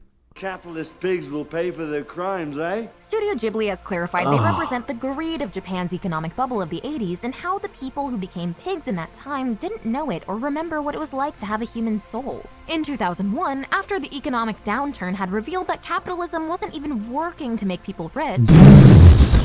What? What? Let me rewind that. I'm sorry. I gotta freaking rewind that. Wait, hold on. How are there rich people in a capitalist system? Yeah, I don't know. It just didn't happen, apparently. It just failed How anyway. did Japan become one of the superpowers? Excuse me? Barter system. I don't know. Fuck. We just made money out of thin air, apparently. Just yeah. Early, consuming turns Chihiro's parents into literal pigs, a common symbol for capitalists. Finally, those capitalist pigs will pay for their crimes, eh? Studio Ghibli has clarified they represent the greed of Japan's economic bubble of the 80s and how the people who became pigs in that time didn't know it or remember what it was like to have a human soul. In 2001, after the economic downturn had revealed that capitalism... Okay, by economic downturn, they mean the .com bubble, right? I'm assuming. The worldwide .com bubble, right? Okay. It didn't reveal that capitalism wasn't working, and that means people put bets on frickin' doorknobs.com thinking it was worth $10 million when it was just a DNS with no e-com capability. Okay? That was stupid. Everyone was doing that. So everyone was getting hyped up over the internet, and they didn't know what they were doing.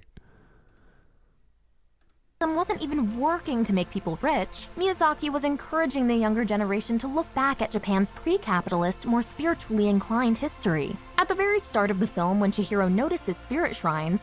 What are those stones? They look like little houses. They're shrines. Some people think little spirits live there. Her mother's reaction implies that she and her husband embody a new, materialistic Japan that's abandoned the country's more spiritual past. You've got Daddy here. He's got credit cards and cash. And the parents transforming into pigs is a form of punishment for their failure to show respect to the spirits of the place. And you humans always make a mess of things, like your parents who gobbled up the food of the spirits like pigs. The film designs the spirit world to look like Japan from the Meiji period, when Japan first began to transform into a capitalist society, something also illustrated in the Tom Cruise film The Last Samurai. You see, the Emperor's mad for all things Western, and the samurai believe it's changing too fast. It's like the ancient... The thing, like bathhouses, trade, greed, and all of that existed before all of that. No, So- capitalism invented all of those things. Before that, everyone was pure. Let me say it even like that. Capitalism existed in Japan before capitalism arrived in Japan. Yeah. I'm right, yeah. They did so much trading even before Meiji era. Yes. Anytime you get Like the Dutch arrived there first. I can't remember.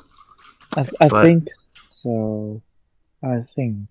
Well, anytime you get a new influx of products and services from, like, let's say an entire country you've never visited before, everyone goes crazy. Like, what is that? What are goji berries? What is ginger roots? Like, what are those things? Oh my God! How do you cook that? How do you eat that? Like, people go nuts for new stuff. That's why we have amazing economies or amazing services and products in metropolises that embrace multiculturalism, because we have so many options for eating. And that's great capitalism, because the prices go down. There's competition for lunch and dinner and houses and what have you. So this is normal. It's always so funny that they always seem to conceptualize it in such a way that everything was fine and suddenly capitalism happened. But the thing is, capitalism basically is the system of trade that has been used for many, many, many years. Right. Almost thousands of years. We could even say the art of war and the history of the gun, how it changed how we look at warfare and combat, and we're no longer just throwing men at a problem. We're having more, gentlemanly wars, the British and the Americans. So these things change how we do things as new services and products and technology come about. So whether it's Japan with China or Japan with America, their culture is heavily influenced by new products and services and technologies. And the great thing about Japan is they make something and they try to master it. They make an art form out of anything they are inspired by, like Scotch, for example, or the automobile. So they've been doing this ever since. Look at the electronics industry is pretty much dominated by Japan. And what they come up with. So, yeah, that's just Japanese entrepreneurship right there. Which says nothing of European entrepreneurship. The Germans are amazing at making all kinds of great things. The Italians, the Russians, all kinds of engines and machines, intricate working things. The Swiss make a lot of high-tech weapons, by the way. Really? I did not know that. We have quite a big weapons export, but it's like largely stuff that it's intended for special forces. Oh, does that mean you're like the evil rich people on Canto Bight in The Last Jedi, where they just profit? Yes, actually, they just went to Switzerland. Oh, yeah. Yeah, exactly. They have spaceships everywhere. So when you were watching TLJ, like, this reminds me of home. Yeah, there's casinos there. Hey, look, it's my house. Okay, here's Matthew Valente. Can we at least all agree that DreamWorks is more adult than Pixar, with films like Shrek, Kung Fu Panda, and How to Train Your Dragon? I would have to look at those plots and the characters and the actual dialogue. Because you're talking about more adult, you mean the way they communicate and the words they're using and how they're using it is what I mean by adult. Because I could look at animation from the 90s and let's say X-Men, Spider-Man, and let's pick Gargoyles.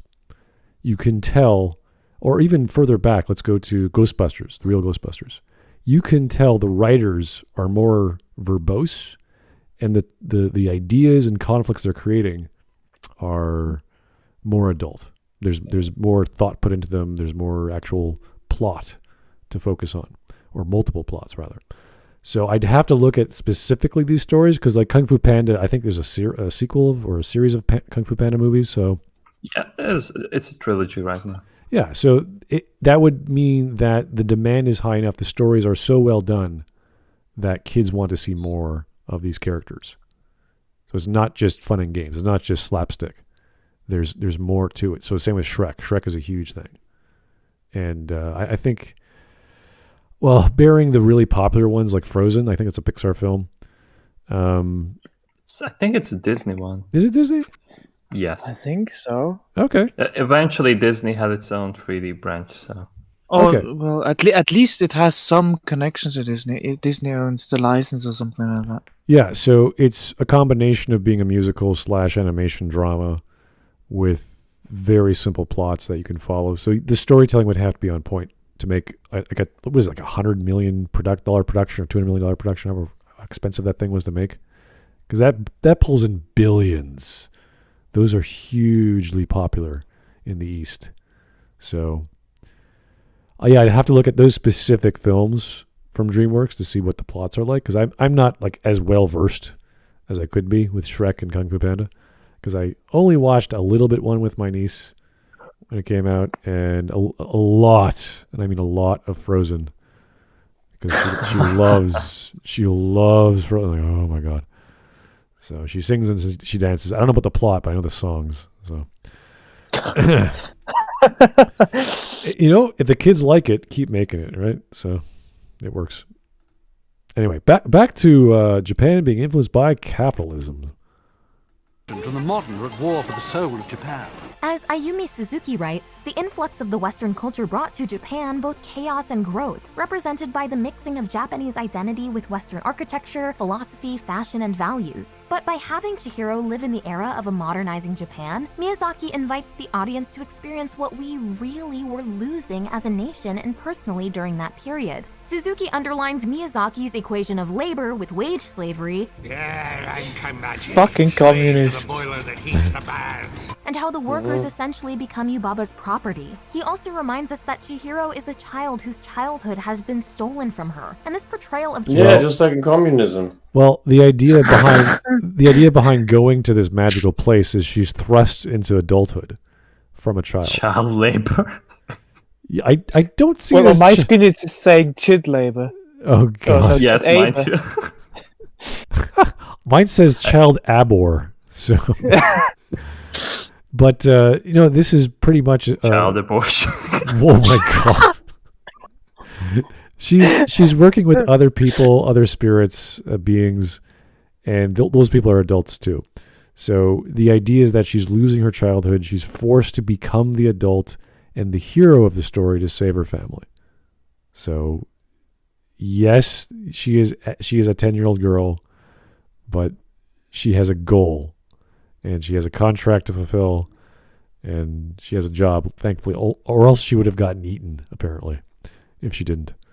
So, it is there. Capitalist nations don't have child labor. Most. Child labor is bad, except when you get eaten. So yeah, it's actually not so bad, or not as worse. Yeah. child labor makes it clear to us how wrong it feels to give up a whole life to work. No, what? No, if she gave up, everyone would die. Isn't working in order to. Oh God, did she see the movie? No, I'm convinced at this point. So. Yeah. Or we argue that the intersectional feminist lens is turned up so high magnification that she just can't see other parts of the movie. Woman working, bad. Oh, okay. The only thing I will kind of grant them is that Hayao Miyazaki often does put a message of going back to the Japanese roots in his films, because he massively hates the West. Like, he's really, really anti-West. He mainly because he lived through the atom bombs, and that's why he really hates USA. So that's one thing. I don't know if that's still the case, but there's a lot of interviews where he has expressed very, very critical views of the USA.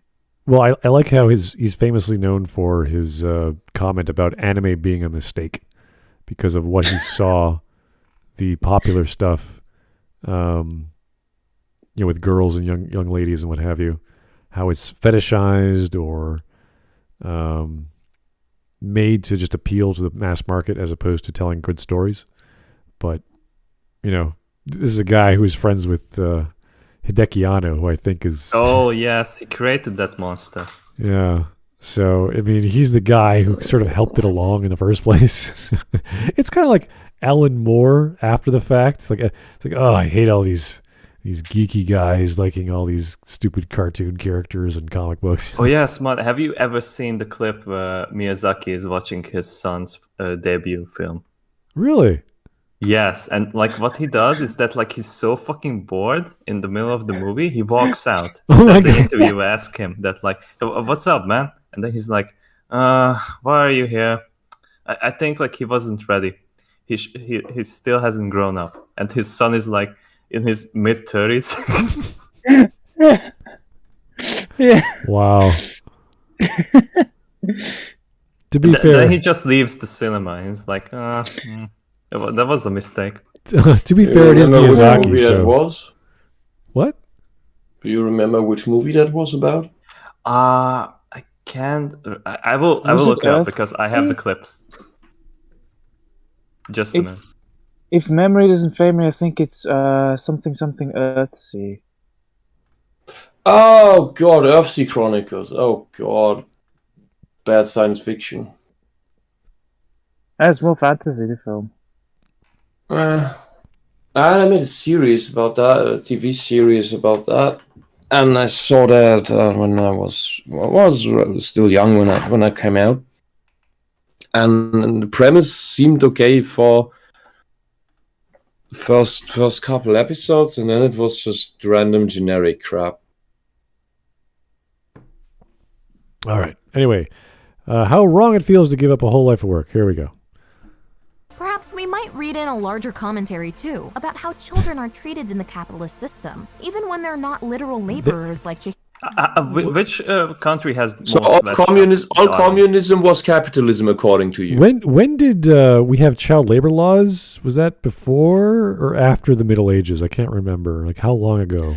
Yeah, and it's always communists and socialists who claim that they made all these worker rights and children worker rights and outlawing child labor in East Germany. You know these they were usually orange here. These big machines that punch your bus ticket or your subway ticket. Those were made in East Germany by teenagers as their, in quotation marks, work practicum, where you learn what work is. You get a literal conveyor belt job as a teenager in order to learn what it is like to work. And it was only teenagers who built these things, put them together. Under socialism, you will have more and all of the and more of the atrocities that the socialists complain about happen under capitalism. You are disgusting snake or worse than snake oil salesmen. You're selling people the traps the bear traps that are gonna rip off their legs, while telling you that this will heal your leg. She hasn't given any alternatives really so far, at least, and that's what like is really funny to me. She's not really making an argument here that like, okay, well, here's all the evils of capitalism. Here's a better system. None of that so far. Yeah, but all the critiques that come up is the critiques that socialists make. Right, and of course it's gonna lead up to that, but I just wonder when it's gonna come. and all we have to do is look at the story as a story, meaning Chihiro is a hero character. She's struggling and going through all these hardships because of something she believes in. I don't care if it's a workplace or she has to climb a mountain. She's doing it. And she's a kid, and she's just going through the motions like, yeah, I got to do this. I got to do this.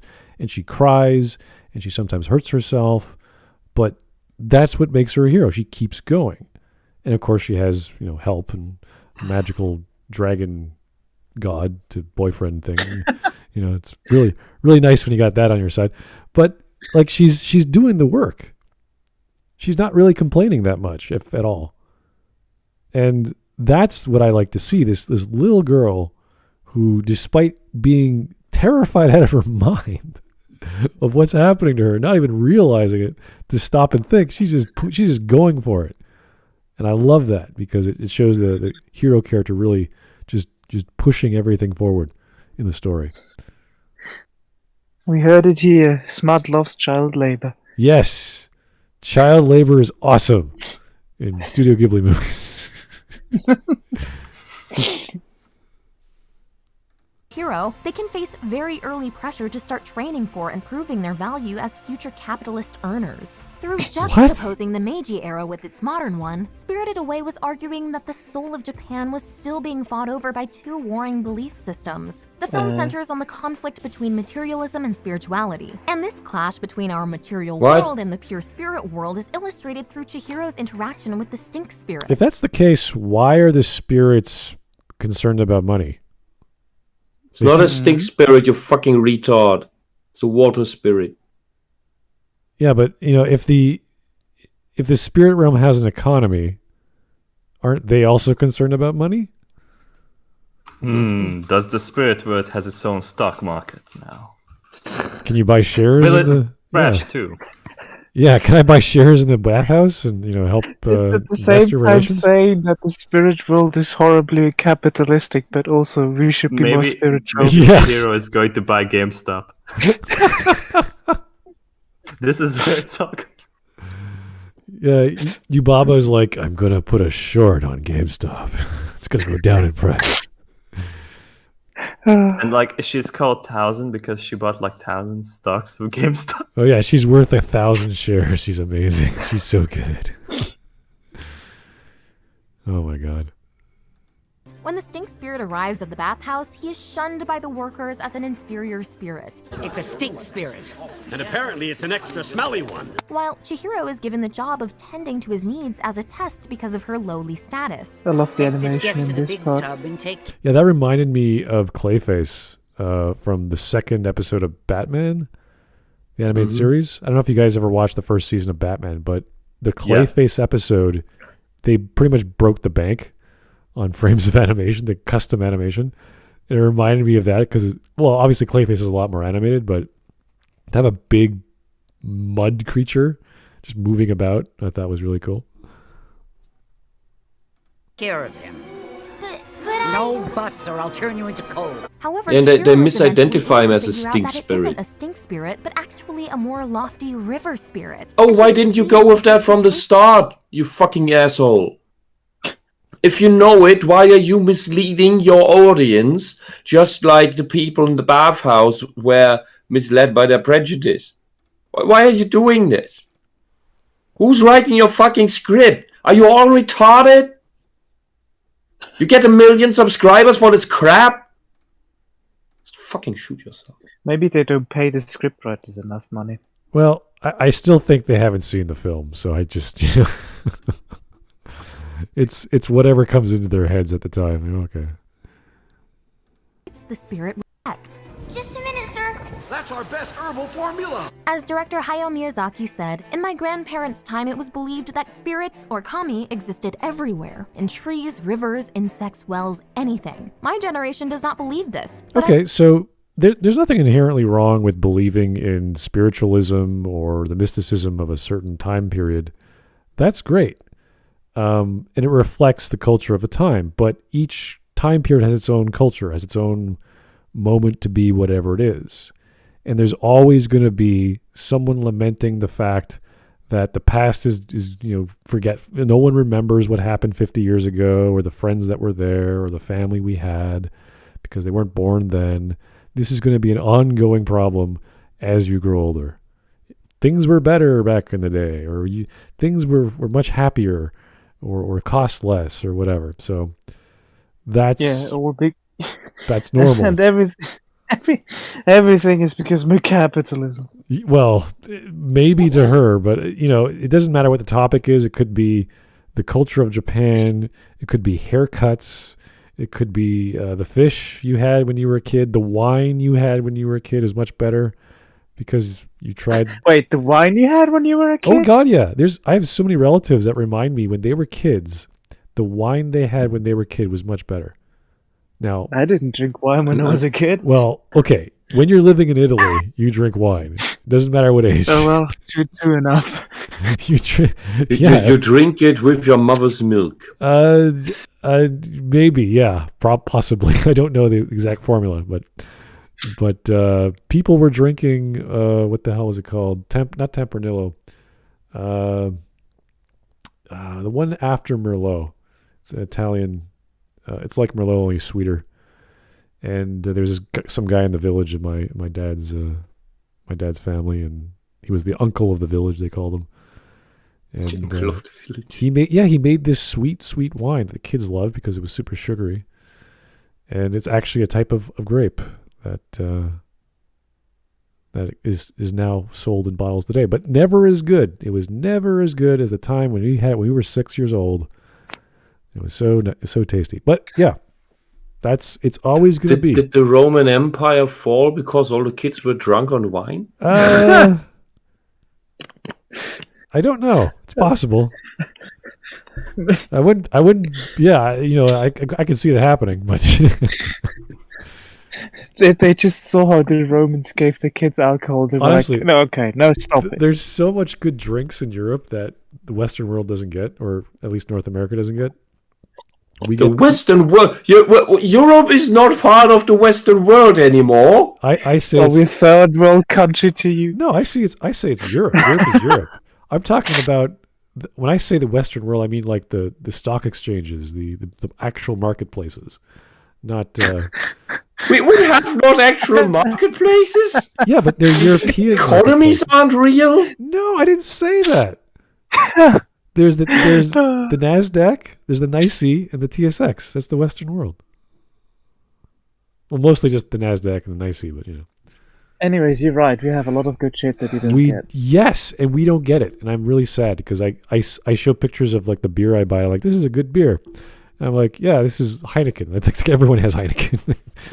Well, Heineken is extremely common over here. Exactly. Yeah, maybe you shouldn't other us as not part of the Western world, and maybe you would get some of the nice things. I can't find it. It sounds like you don't deserve them. Oh, okay. Thanks, Wisp. My love of beer. You don't consider us part of the Western world, then stick with your boring shit. We keep the nice stuff. Yeah, I know.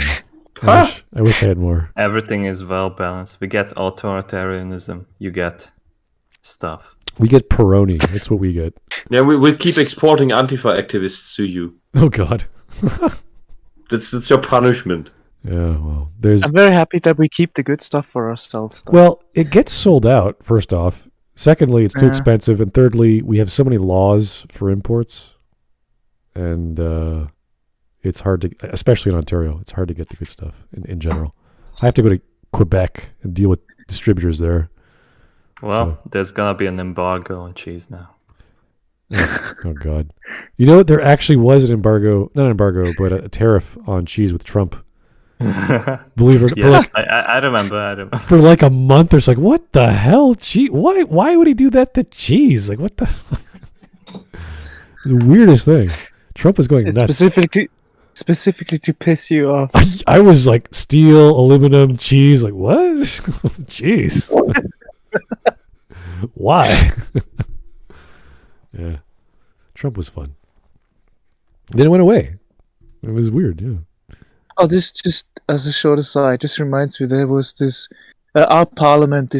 Most parliaments of the Western world are kind of filmed, and you can watch clips from it and everything. There was this part in the parliament where they had I forgot who it was. One of the basically we have several presidents, but they're not called presidents. And one of them had to read out loud an incredibly dry and boring text about a specific type of meat in the new law regarding it. But because it was so mundane and he had to read all the legalese, he couldn't stop laughing his ass off while reading it. And the whole parliament was just giggling with him. Oh, God. It's such a fun thing to watch. I could see a Frenchman or Italian going into detail about like a cold cut or a prosciutto. It's like, this prosciutto was made at the seaside village of... It's a specific type of salted meat that is local to Switzerland, to a part of Switzerland called the Bündnerland. I could see a butcher going into detail just because they know they were talking about, but not a parliamentarian. No, it'd be kind of weird. It's just so hilarious to fucking watch. Yeah. Anyway, back to our wonderful lament of the past of culture in Japan. I like the idea that we should all treasure everything because spirits might exist there. It means that our world is filled with gods,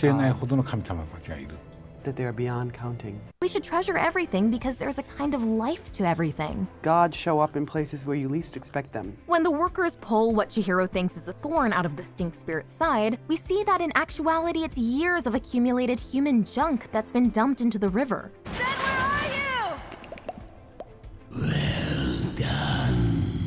The pollution resulting from humanity's materialism has poisoned the river spirit's essence and turned him into something. Oh my god, it didn't even get that translation right.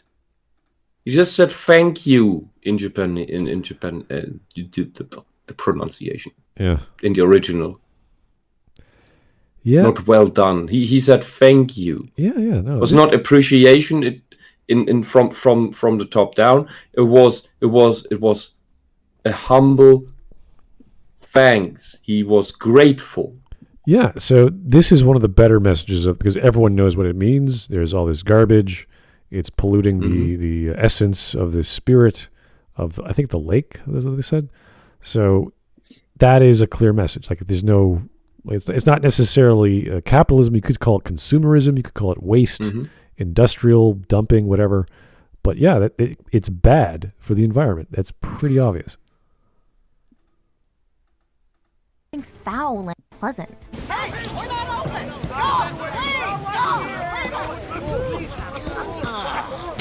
The reason Haku has forgotten his identity is likewise because the river he's the spirit of was destroyed to build apartments. My name is the Kohaku River. They filled in that river. It's all apartments now. That must be why I can't find my way home, Chihiro. Thus, humanity's obsession with overconsumption is shown to have devastating environmental and spiritual costs, a point which echoes the messages of other Studio Ghibli movies like Ponyo and Princess Mononoke. Ghibli! What I want is for the humans in the forest to live in peace! Spirited Away shows spirituality and respect for the non-material world to be antidotes to the potential ugliness of materialism. It's spirituality that saves Chihiro, her holding on to something. No, it shows you several sides of it. Yeah, the thing that saves her is love, not spiritualism. That's an element or a material of the story, but she loves this guy who saves her, and she ends up saving him, and they have feelings for each other. And he's a freaking dragon. So yeah, it's kind of nice that that worked out because he saved her when he was or when she was little, from dying in the pond or the river he was a part of. So yeah, it's one of those, hey, you're from my childhood. You're my best friend that saved my life, and you happen to be a magical dragon. How awesome. So cool. Something that she can feel and trust, even though it can't be articulated, valued, or measured.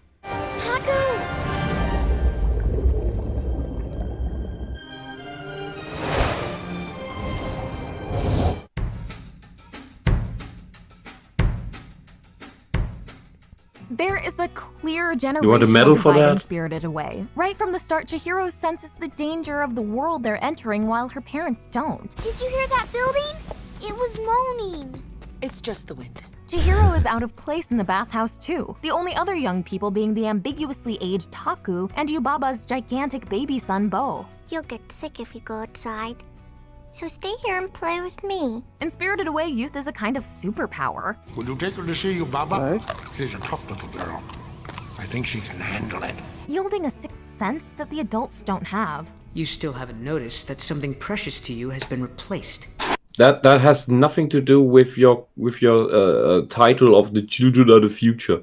That children have a closer connection to the spirit realm and still see that because they're not blinded by maturity. Yeah, this is talked. It's a common thing around the world. Yeah, we see this with works with Jean-Jacques Rousseau and Jean Piaget. The innocence and the world of childhood that they are part of is a different perspective and a different way of learning and thinking. So That's because why they're still interpreting everything very, very, very widely. And it's just as diverse as normal cultures, because we have children in every culture, and they interpret their own culture differently.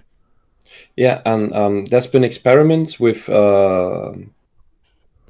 adults and children where you give to measure creative thought, if you will, and so you give adults certain simple objects and ask them, well, what could this be? For example, you give them a cube, and then they say, well, it could be a dice, could be a box. So very concrete things that we know what to use these things for. What could a child say? What this is? And it's really just a cube. So what could a child interpret in what is this? I don't know. Lots of things. It could be a plane. Oh, flies around. Oh, it's a cat. It can be a cat. It makes meow noises. For a child's mind can see everything in that cube. Absolutely everything. I mean, a spaceship. Oh, it's a train. It's a TV. One of the studies that psychologists this is do.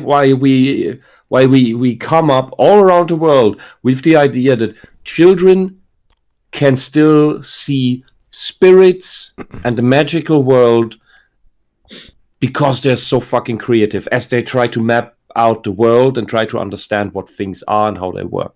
They lose this. We die into our understanding, if you will. One of the tests I remember doing or learning about too was the law of conservation test, where you have a tall glass of water and you have a small glass of water, and the scientist says which glass has more water. So they take the tall glass, they pour it into the small glass, and the child response is usually it was the tall one because it's bigger and taller and whatever.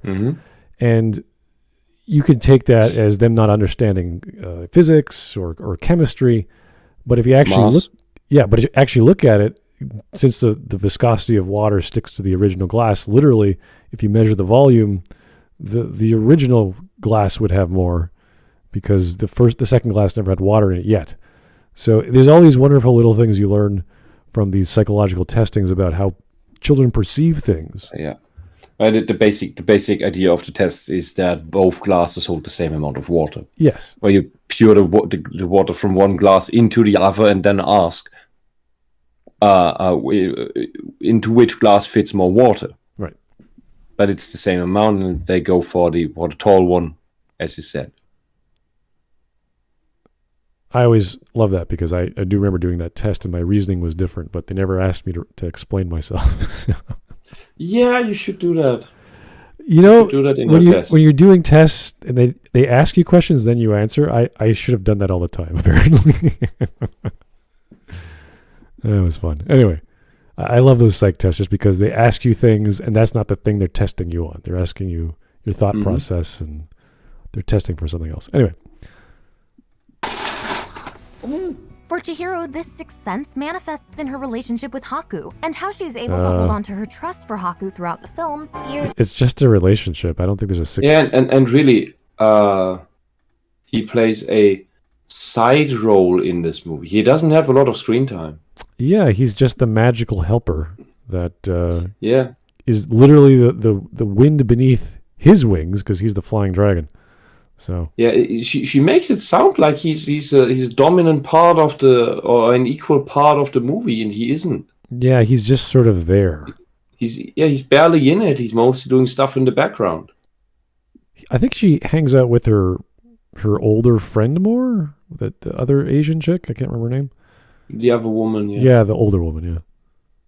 Good friend. Despite older characters telling her she should be wary of him. He's Yubaba's henchman. Don't trust anything he says. From her very first meeting with Haku, he seems to know her. How did you know my name's Chihiro? I've known you since you were very small. And it's later revealed that's because he's a river spirit who once saved her when she nearly drowned. You were the one who carried me back into shallow water. You saved me. In the end, she's rewarded for trusting her intuition about Haku. I knew you were good. Instead of what others told her. Natasha Robinson argues that Chihiro and indeed all of Studio Ghibli's child heroes and Ghibli. heroines embody the Japanese idea of genki, or as Robinson puts it, a mixture of driving energy and indomitable good cheer. There's a fish! Oh, look, there's another one! So how do you like the new place? Dad, it's perfect! Look at this, a tunnel of trees! The idea of Genki? Is that, can I see that quote again? Aren't you over-interpreting that word? There's probably more there's probably more of an interpretation or more of a definition in the Japanese spiritual maybe words. You know, if you just ask someone, "Are you well?" The question is, "Genki desu ka?" Yeah. So you could try to translate this in several ways as, do you have strength? Do you have energy? That's it. Yeah. So, she never had any superpowers. I don't think she has any mystical quality aside from being young. Yeah. Yeah. While there is more to some Japanese words, I have a feeling that many Western scholars are over-interpreting the Japanese language, and just like they're mystifying it more than it does. They do have many characters for saying the same thing, but those characters have other meanings next to them, and that's what ends up happening with translations that don't quite fit. Mm-hmm. And as we saw with the thank you, well done. Like, well, yeah, okay, it's not wrong, but he's and it's complete, and it's a completely unnecessary mistranslation because you're not bound to get any lip sync right because that water spirit. He has a detached lower jaw, and it's just moving up and down a little bit. Like arigato is just 4 syllables. Well done. You know, it's like, okay, thank you. Well done could work. Yeah, but you don't need to go for syllables with the way he's animated. Yeah, you can just draw it out. Thank you. You're fine. Anyway, it's not like this as we've seen here as if the movie's very lip synced in the dub. Yeah, so the concept of children having this energy about them that makes them happy. I mean, they just have the equal amount of energy that makes them sad. They're just very emotional. They're kids. So, if you hang around kids, guys, I mean, they will get angry more often than happy. So. Mixture of driving and indomitable good cheer. There's a fish! Oh, look, there's another one! So how do you like the new place? Dad, it's perfect! Look at this, a tunnel of trees! Whereas Lynn, an older human who works in the bathhouse, idly dreams of escaping one day. I've got to get out of this place. Someday I'm getting on that train. Chihiro's youth gives her the tools to actually do. Yeah, I think so. I can't remember. Yeah, she comes across as human. The non-human women in the bathhouse you can make out by their weird eyebrows. That is a common thing for Japanese spirits, gods, etc. Yeah. So, she saves Haku by revealing to him his real name. You did it, Chihiro! I remember, I was the spirit of How often do you want to show me this fucking scene? I think being in the bathhouse Sounds so horrible. crazy. He needs to get out of there. Turning him back into the gentler, less threatening No-Face she first met. He won't hurt us. There is a sense that because Chihiro is a child, she's uncorrupted by the material trappings of the adult world. Ben, you did great. We made so much money. I don't want any, but thanks. I'm sorry, but I'm in a really big hurry.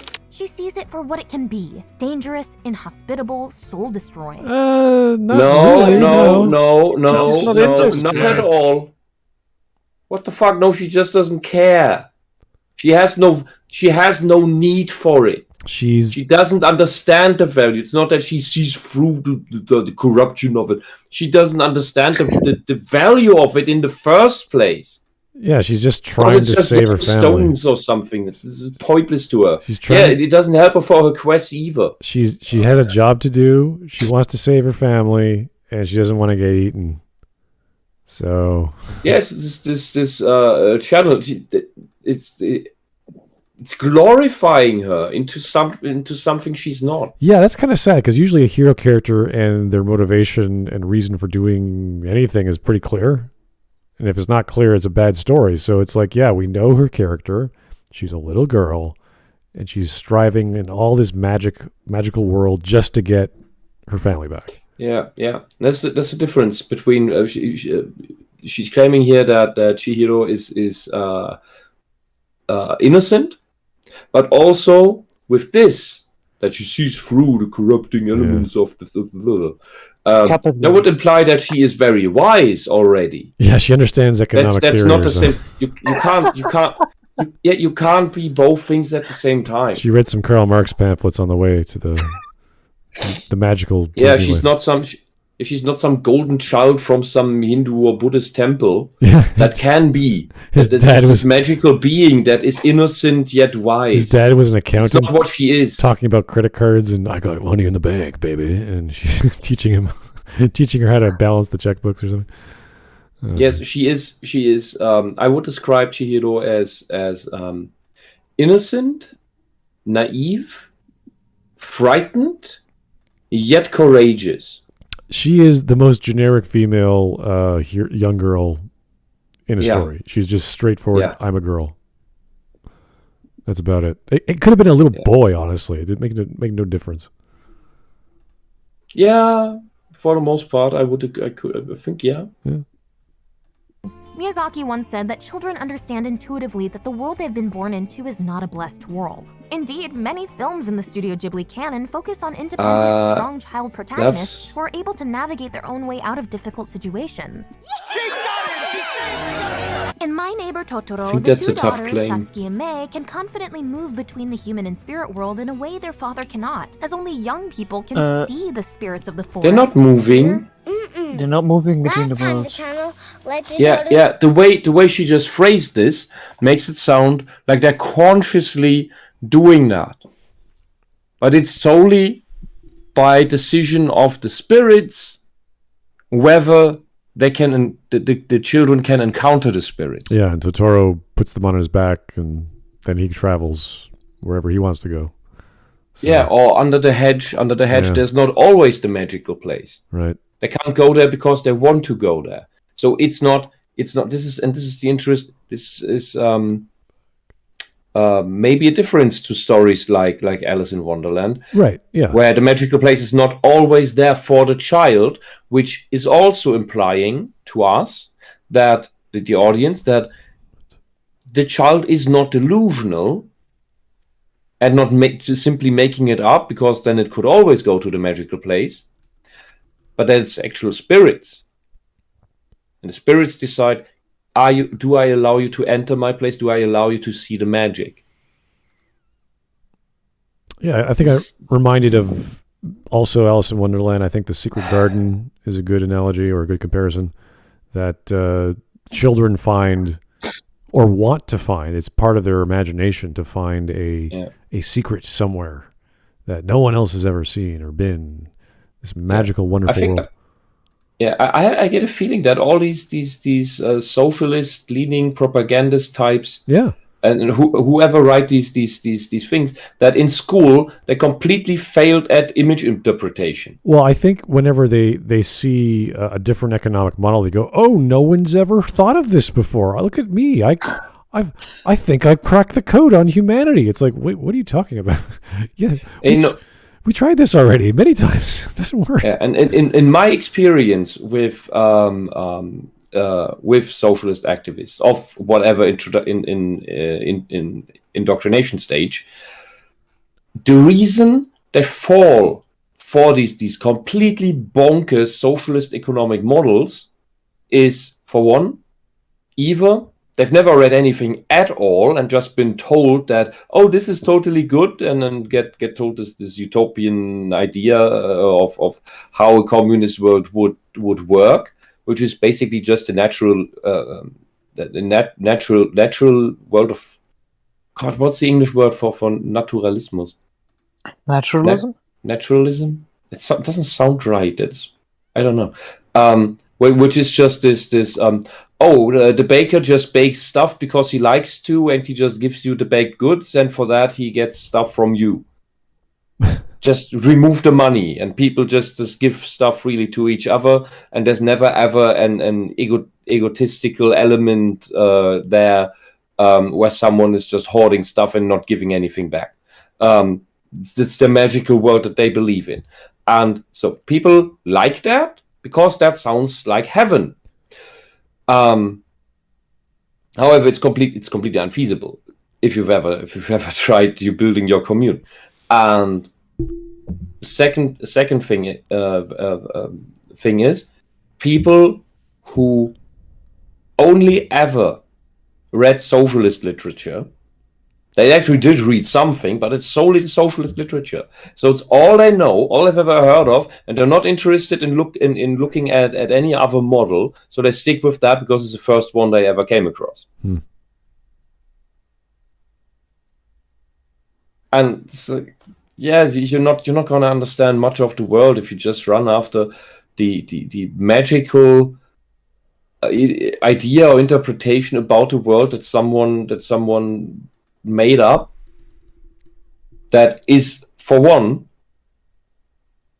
been tried, has failed repeatedly, and you keep ignoring that fact, and you refuse to look at other models.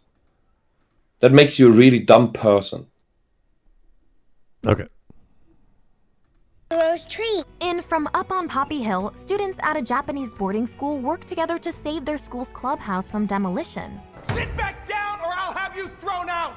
You're just like the old men who run this country! Dumb and enamored with the new! The things that feel important to adults, progress, money, consumerism, There's a new guest here who's loaded. He's giving gold away by the handful. are put in perspective by the young heroes and heroines of Studio Ghibli, especially Ghibli. Chihiro. Chihiro succeeds by never losing sight of who she is. Chihiro. Or what she thinks is right. So if we're plunged into Such a a society bullshit that runs interpretation. counter to our own worldview, we can, like her, hold on to our original spirit, listen to our own inner child, and just maybe get out of the rat race too. This is a film about greed and how giving What? into greed blinds us to what What? actually matters. No, it's not. No. It has a greedy. Quite a sudden change. It certainly has a greedy villain and a greedy semi-villain, the no-face guy, or a gluttonous villain rather. But greed is more of a minor theme. I wouldn't say it's a driving force. No. It was only at the first part of the movie. Yeah, when the villain showcases this vice, that's normal. That's a normal element of the story. You want the villain to showcase a vice, so it's like fine. But the struggle is not purely about greed. That's just one of the vices they represent. Beg for tips! This is the time! Beg for tips! Make yourselves a dime! Yubaba, the greediest of all, even overlooks her baby going missing, the thing she supposedly loves most because she's so focused on her gold. Suck up to him and get every last speck of gold. He's... Shoot. Ooh, what's that dirty mouse doing here? But while the consumerist greed of the bathhouse is trapping, for Chihiro, the actual act of working is often liberating. She's able to retain a healthy perspective on the benefits work can offer because, unlike her colleagues, she never allows herself to be invariably motivated by money and greed. What? Wait, doesn't go that... Wait, doesn't go that kind of against the entire interpretation point is of this? the video? Didn't Yeah. they say work is bad? Yeah, they did. No, work is saving And now you're her telling from us. greed? Now you're telling us work is liberating. Wait. I've heard that line before. The worker's paradise. Work makes you maybe? free. I think I've heard there's that line some before place. too. There's some place with a gate where those words are. Yeah, Disneyland. Yeah. Well, no, I think it's somewhere in Poland. Man, I just can't remember. Work makes you free. Work liberates you. You fucking. I heard like an art college student telling that. Yeah. Oh boy, let's not bring that up. Yeah, work without payment. Great idea. Oh god, these people. I don't know where the dump stops and the evil begins. We thought that Spirited Away was a fantasy. It's like these people are living in their own world. Yeah, history. What's that? I don't know. Either like these two women that sound almost the same. They just talk the same way as well, or it's two voices? Just like has double personality or something. Wait, is this two different voices? Yes, I failed to notice. I couldn't notice first. These fucking princesses should do some work to know what that liberation is. That feeling of liberation through work. It pisses me off so much that the socialists always complain about the bourgeoisie. All of these fucking assholes that preach about that or against that are the fucking bourgeoisie. They fulfill that definition to the T. They are the people that, according to them, are the evil of society, the parasites of society. And honestly, it kind of seems true. Just stop doing all your propaganda shit. Just set up a garden where you grow some crops, grow your own vegetables, spend your time with that, and stop making this fucking propaganda shit. Do some actual labor, okay? Get out in the sun. All right. Or knit a sweater. I don't know. We've got 2 minutes left, even though this thing says 23. That actually stops at 18. And then the two women come on screen and start rambling on, but we're not going to go do that. It's pointless. So just give us a taste of them. I want to see what the madness looks like. They're all for me? Thanks, but I don't need any more. Ultimately, what keeps Chihiro incorruptible to capitalist greed is... No, you know what? No, I tell you... Capitalist greed, you fucking idiot. She has no use for this. She has no use for bathhouse passes. Yeah, so capitalist greed is not directly related to a guy giving out gold pieces of chips or whatever they're called. So that's called tips. Yeah. It's not like I'm going to rise in the ranks of this hierarchy in the capitalist system or something. Yeah, but like capitalists tips in Japan is insulting. I heard that, I think. And the socialists tend to call every work that involves getting paid capitalism. When there is capitalism in other definitions is much more defined through a whole detached money system that runs on investment and borrowing and lending and what's the word called? Not taxes, the other thing. Zinsen. Subsidies? Zinsen. Can you help me out? Not taxes. Wait, what? English word for Zinsen. Oh shit. It's on the tip of my tongue. It's rather a Zinswirtschaft. Let me just look it up. Zinsen. Interest rates. Oh yes, interest. Yeah, because that is an interest on interest. That is like a tax. You get that stuff. No, what? Wait, Zins. It's probably an English word for that. Compound interest. Oh, interest on interest. Yeah, that's the stuff where you can make critiques on capitalism, because that stuff makes the system all weird, and you start trading imaginary amounts of money, and that is stuff that is worthy of criticism. But socialists start already criticizing even the existence of any intermediary trade good. that takes the place of money. Because you can remove money and people will use seashells, and then that's your money. Especially when you're talking about owning a company and you want workers' rights or workers to be involved in the democratic process of whatever. You need to have a capitalist system in order to issue shares and shareholder meetings and organizations and all kinds of other disputes that have to deal with how the company is run, who is in charge of the board of directors, who's on the board of directors. So if you don't have some sort of shareholding agreement, I mean, how would you distribute shares without using capital? Yeah, and the way I understood No Face when I first saw the movie, and the second time and the third time, was more like not about anything capitalism or greed of the workers, because they all stop working because they're cheering him on in the hopes that they get free money. Yeah, has nothing to do with capitalism. They're actually neglecting their work, because No Face is in a way creating a cult of personality by trying to buy friendship. That's what he's doing. He's not. It's not about capitalism. He's just trying to buy friendship and attention. Yeah, this is exactly what happens with the Joker at Batman 1989. He's buying people's love by giving them fake money.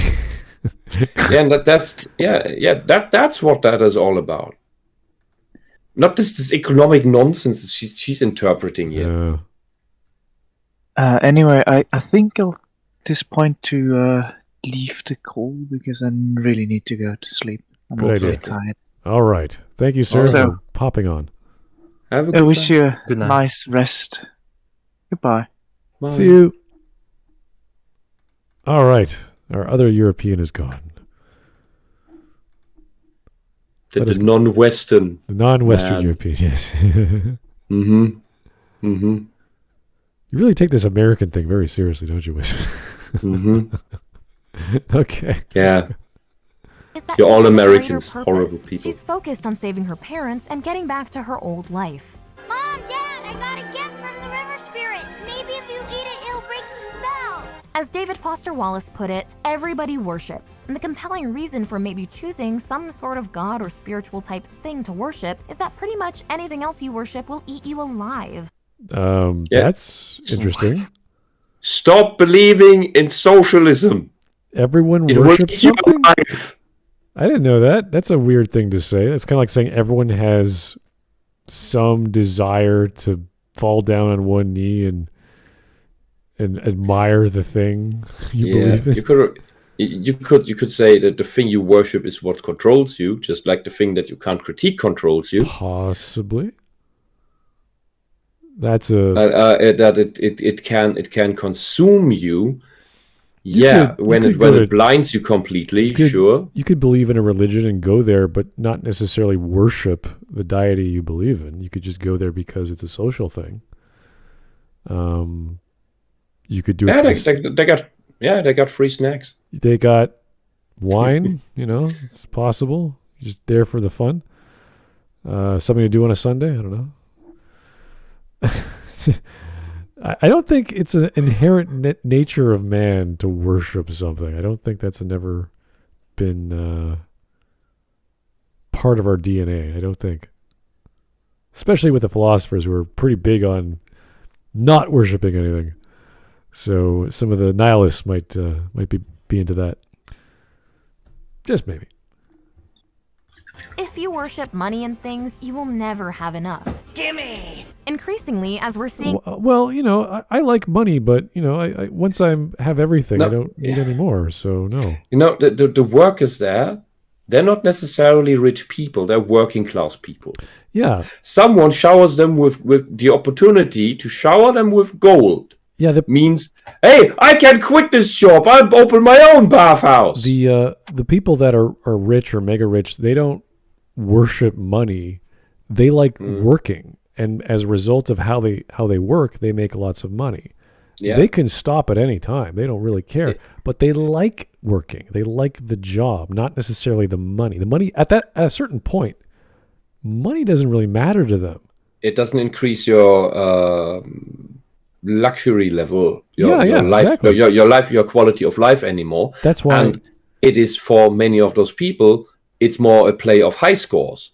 Doesn't matter that it is money. It is just the high score. I don't know. Can I make more than you? Even with Warren Buffett, more game. He's not there to like live lavishly. He doesn't live lavishly. He never did. Same with that guy who lost $20 billion this year. He lived in a suburban apartment. He drove a Hyundai? I can't remember what car it was. And he lost $20 billion because he 5 times leveraged his investments to whatever, and he just tanked in February and March rather. What the hell's his name? Wow. Michael Cho or John Cho? I can't remember his name. Very religious guy though. He was giving a lot of his money to charity. So, but another guy lost $28 billion last month. So billion. Yeah. Weird stories. I know these people you never hear about, because they're what are they called? Not underground investors, but like investors that their names are not reported when they have to give their tax returns. Because after $250 million, you have to report all your investments or whatever to the IRS. And this guy was always under the radar. We have no idea who he was. I'll figure out his name later, but it was this Asian dude. So, man, just crazy stuff. Just people losing fortunes like out of nowhere. Yeah, fortunes you can buy countries with. An entire fleet of islands, yes. Anyway. Fleet of islands. A fleet, yes. An archipelago even. Fleet of islands. Yeah. Is that a like a barrel of monkeys? Ooh, I like that. That's kind of cool. Although you could technically stuff some monkeys in a barrel. Yeah, but I know a group of monkeys is called a barrel of monkeys. Oh, okay. That's cool. Just like a group of crows is called a murder of crows. So I thought like a fleet of islands could be a thing because English does these things with groups of things. I think his name is Bill Huang. Here we go. It just built a fleet of floating islands. That would be cool. That's actually part of my next video I'm talking about. Floating cities on, and then you can relocate them because the place where you are next to is turning to shit. Apparently, in Kingmaker, Wrath of the Righteous, one of the mythic paths gets you a floating island. So, ooh, very good. Take that one. Yeah, no, that's just one of many things you get in the mythic path. And then build a temple for the Sinistrals on it. Oh yeah.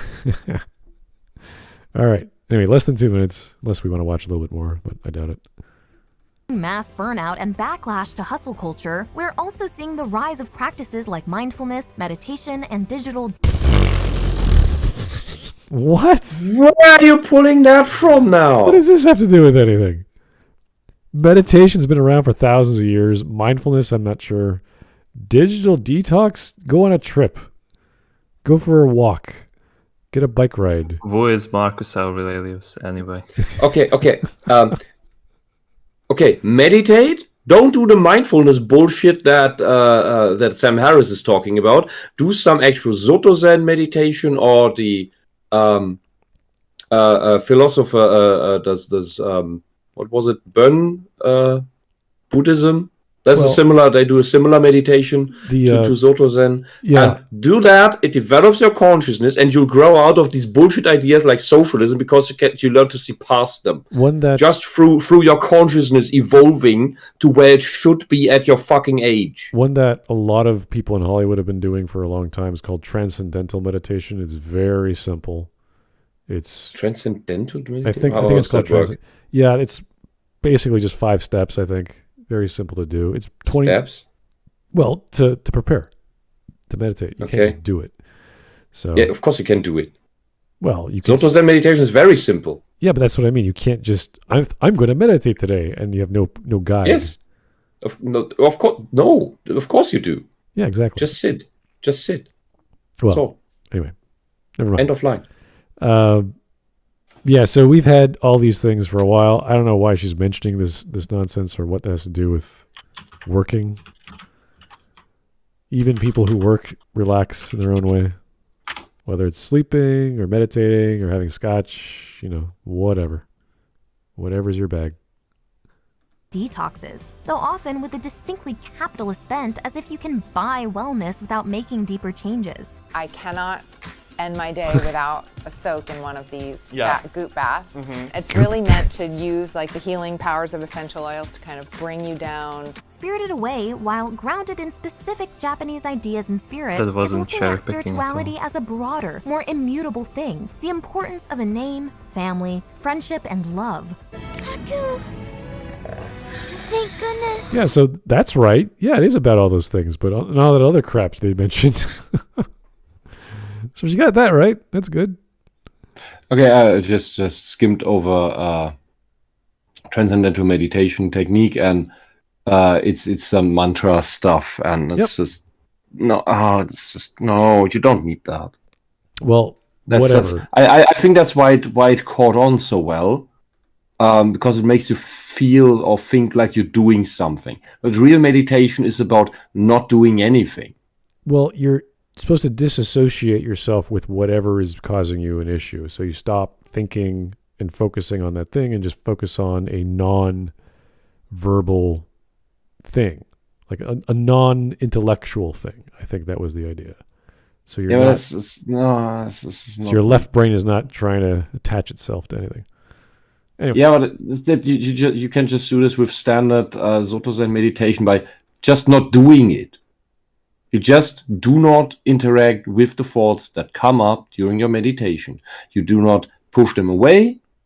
You do not, when you don't like them, you do not cling to them. When you like them, you just let them pass. In regards, completely natural thing. You don't need any mantra. You don't need any other of this guided meditation bullshit. You don't need anything for that. You just need to let it pass. In regards to the business of, I don't know, soap and bath, there's a business for everything, even relaxation. So yeah, you don't need essential oils and candles and this and that. But I don't know. It's not just fluff they sell you in order to tell you. Oh, with this the transcendental meditation was invented in the 50s, which is quite late to be honest. And yeah, it sounds like snake oil. I do know that. So I can. You can pay me $2,000 to give you a lecture on how to do a thing that for which you may even need some extra stuffs that you can buy from me, instead of just because you can't make much money off of Soto Zen, which is just sit. I do know that Clint Eastwood's been doing it and Jerry Seinfeld's been doing it, and it doesn't really matter what flavor of meditation you're doing, so long as you're able to control your mind and calm yourself. That's the point. You're not actively controlling your mind in meditation. You're just passive. Right. It's not about active control. It's not. No. Because active means you're doing something. Meditation is about not doing anything. You are in control of your thoughts to the point that you want to do this and you can do it mentally, as opposed to someone who's in pain or is suffering and just tries stuff and doesn't know what to do. So they are taking the mental choice, or whatever you want to call the opportunity, to let go of all these other thoughts that are causing them issues.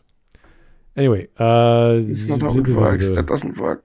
It doesn't work. Oh, Matthew Valente, another super chat on, let me guess, the sequel was awful, and Mr. Incredible idiot, and did not even kill off the villain like in the first movie just because she was a woman. Oh. Okay. We're still talking about Pixar, I believe. All right. Yeah, Incredibles 2. Incredibles 2, yeah, exactly. Not too many people like that as much as the first, I hear. It was a deconstruction, so understandably so. Right. Okay, so anyway, the film is about friendship and family and love, and that's true. I agree. She's right. Working harder and harder won't ever deliver you to the promised land, but it's these things that will save your life.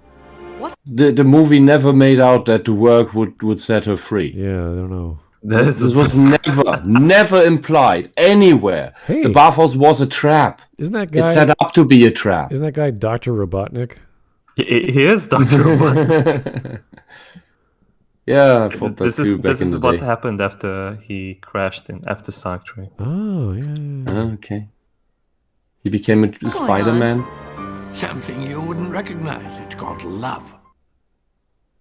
What is your... Okay, do we really want to see this? Yeah. Okay, This wow. is exactly how Look- I thought they would look like. Yeah. These are... So the left one looks crazy. Very crazy. And her makeup makes it worse. So, but these are upper middle, at the very least, upper middle class. The right one looks rich on top, actually rich. Pampered princesses, pampered women who have no fucking clue what actual work is. And these from these entitled, actually privileged fucks, you want to be you want them to explain to you anything about work and life? These women don't know life beyond the end of their lawn. Okay, do we really want to watch this or go to stream memes? Because I'm not interested. Stream memes, like, there's no reason This to is listen anymore. this is enough. This is complete enough. I am certain that the prejudice is justified here. Yeah, I know. Even though you may be called a racist or a sexist or... We've had them talk for half an hour or I a know. quarter hour.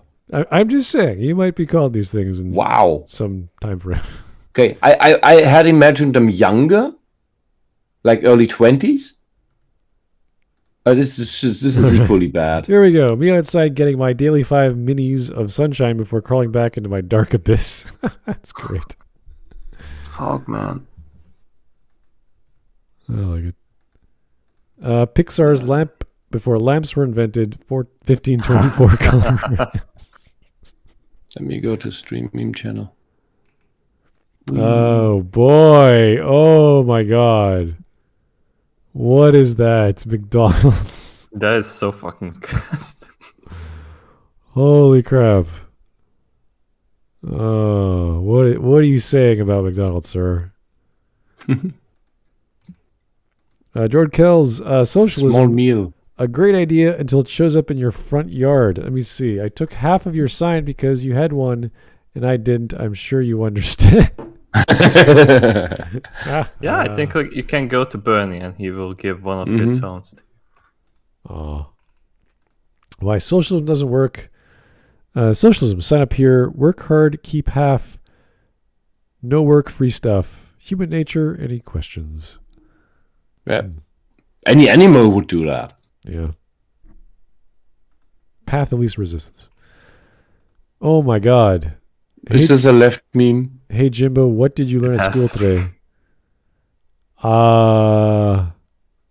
Yeah, you guys can read that. Today we studied the mitochondria of the plant cell, but I can't help but wonder if we shouldn't instead be assigned more practical lessons, such as how to pay taxes, apply for jobs and credit, balance a budget, vote, follow laws, and be a good employee. Oh, you actually want to be turned into a slave drone. Wonderful. Listen, Jimbo, the art of citizenship is the science of your subjectification. The school, with its regular chronologies, forced labor, its authorities of surveillance and registration, its experts in normality, are already conditioning you into the docile conformance you beg for. If there's any lesson for the youth to learn, it's how to refuse to participate in your own exploitation. Okay, you needed half the screen to say what I just said.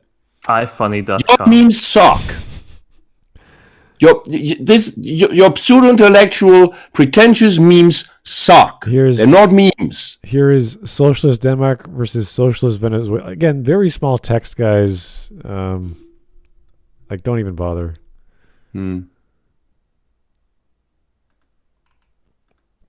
Why do you want this job? I've always been passionate about not starving to death. It's a good reason. Yeah. Yeah, that's a lot of responses. I need money. Like, duh. You know what's worse than a capitalist nation ruled by a tyrannical elite? A socialist nation ruled by a tyrannical elite. All right, good. Elite. Elite. It's not elite. elite. Elite. Or elite. I like elite. Like Battle Angel Alita? Elite. Yeah, exactly. Elite. Tyrannical Alita? I know hardworking Democrats, centrists, and Republicans. I don't know a single employable socialist. Grandpa, if socialism doesn't work, then why do people support it? Because they don't work either, son. That's how you do it. Yeah. That's a nice. That's a good I'm pun. so lazy. I'm going to side with the socialists. Wow, jeez. I can name a problem socialism can solve. No, you can't. Socialism doesn't solve anything. The obesity crisis. That's on me. I set the bar too low. Okay, first off, I've met my share of gigantic women who are vegan socialists. So no. Yeah, they're not yet living under socialist government. No, they're not actually. They're probably once you have the socialist government, they won't have any more food to get fat on. Yeah, that's true. Socialists say I should stop confusing socialism with communism. I say socialists should stop confusing my money with their money. I like it. I would say that to governments as well, but just in general. Who is your favorite fantasy author? J.K. Rowling, J.R.R. Tolkien, G.R.R. Martin, or Karl Marx? And a tariff on cheese. Oh no!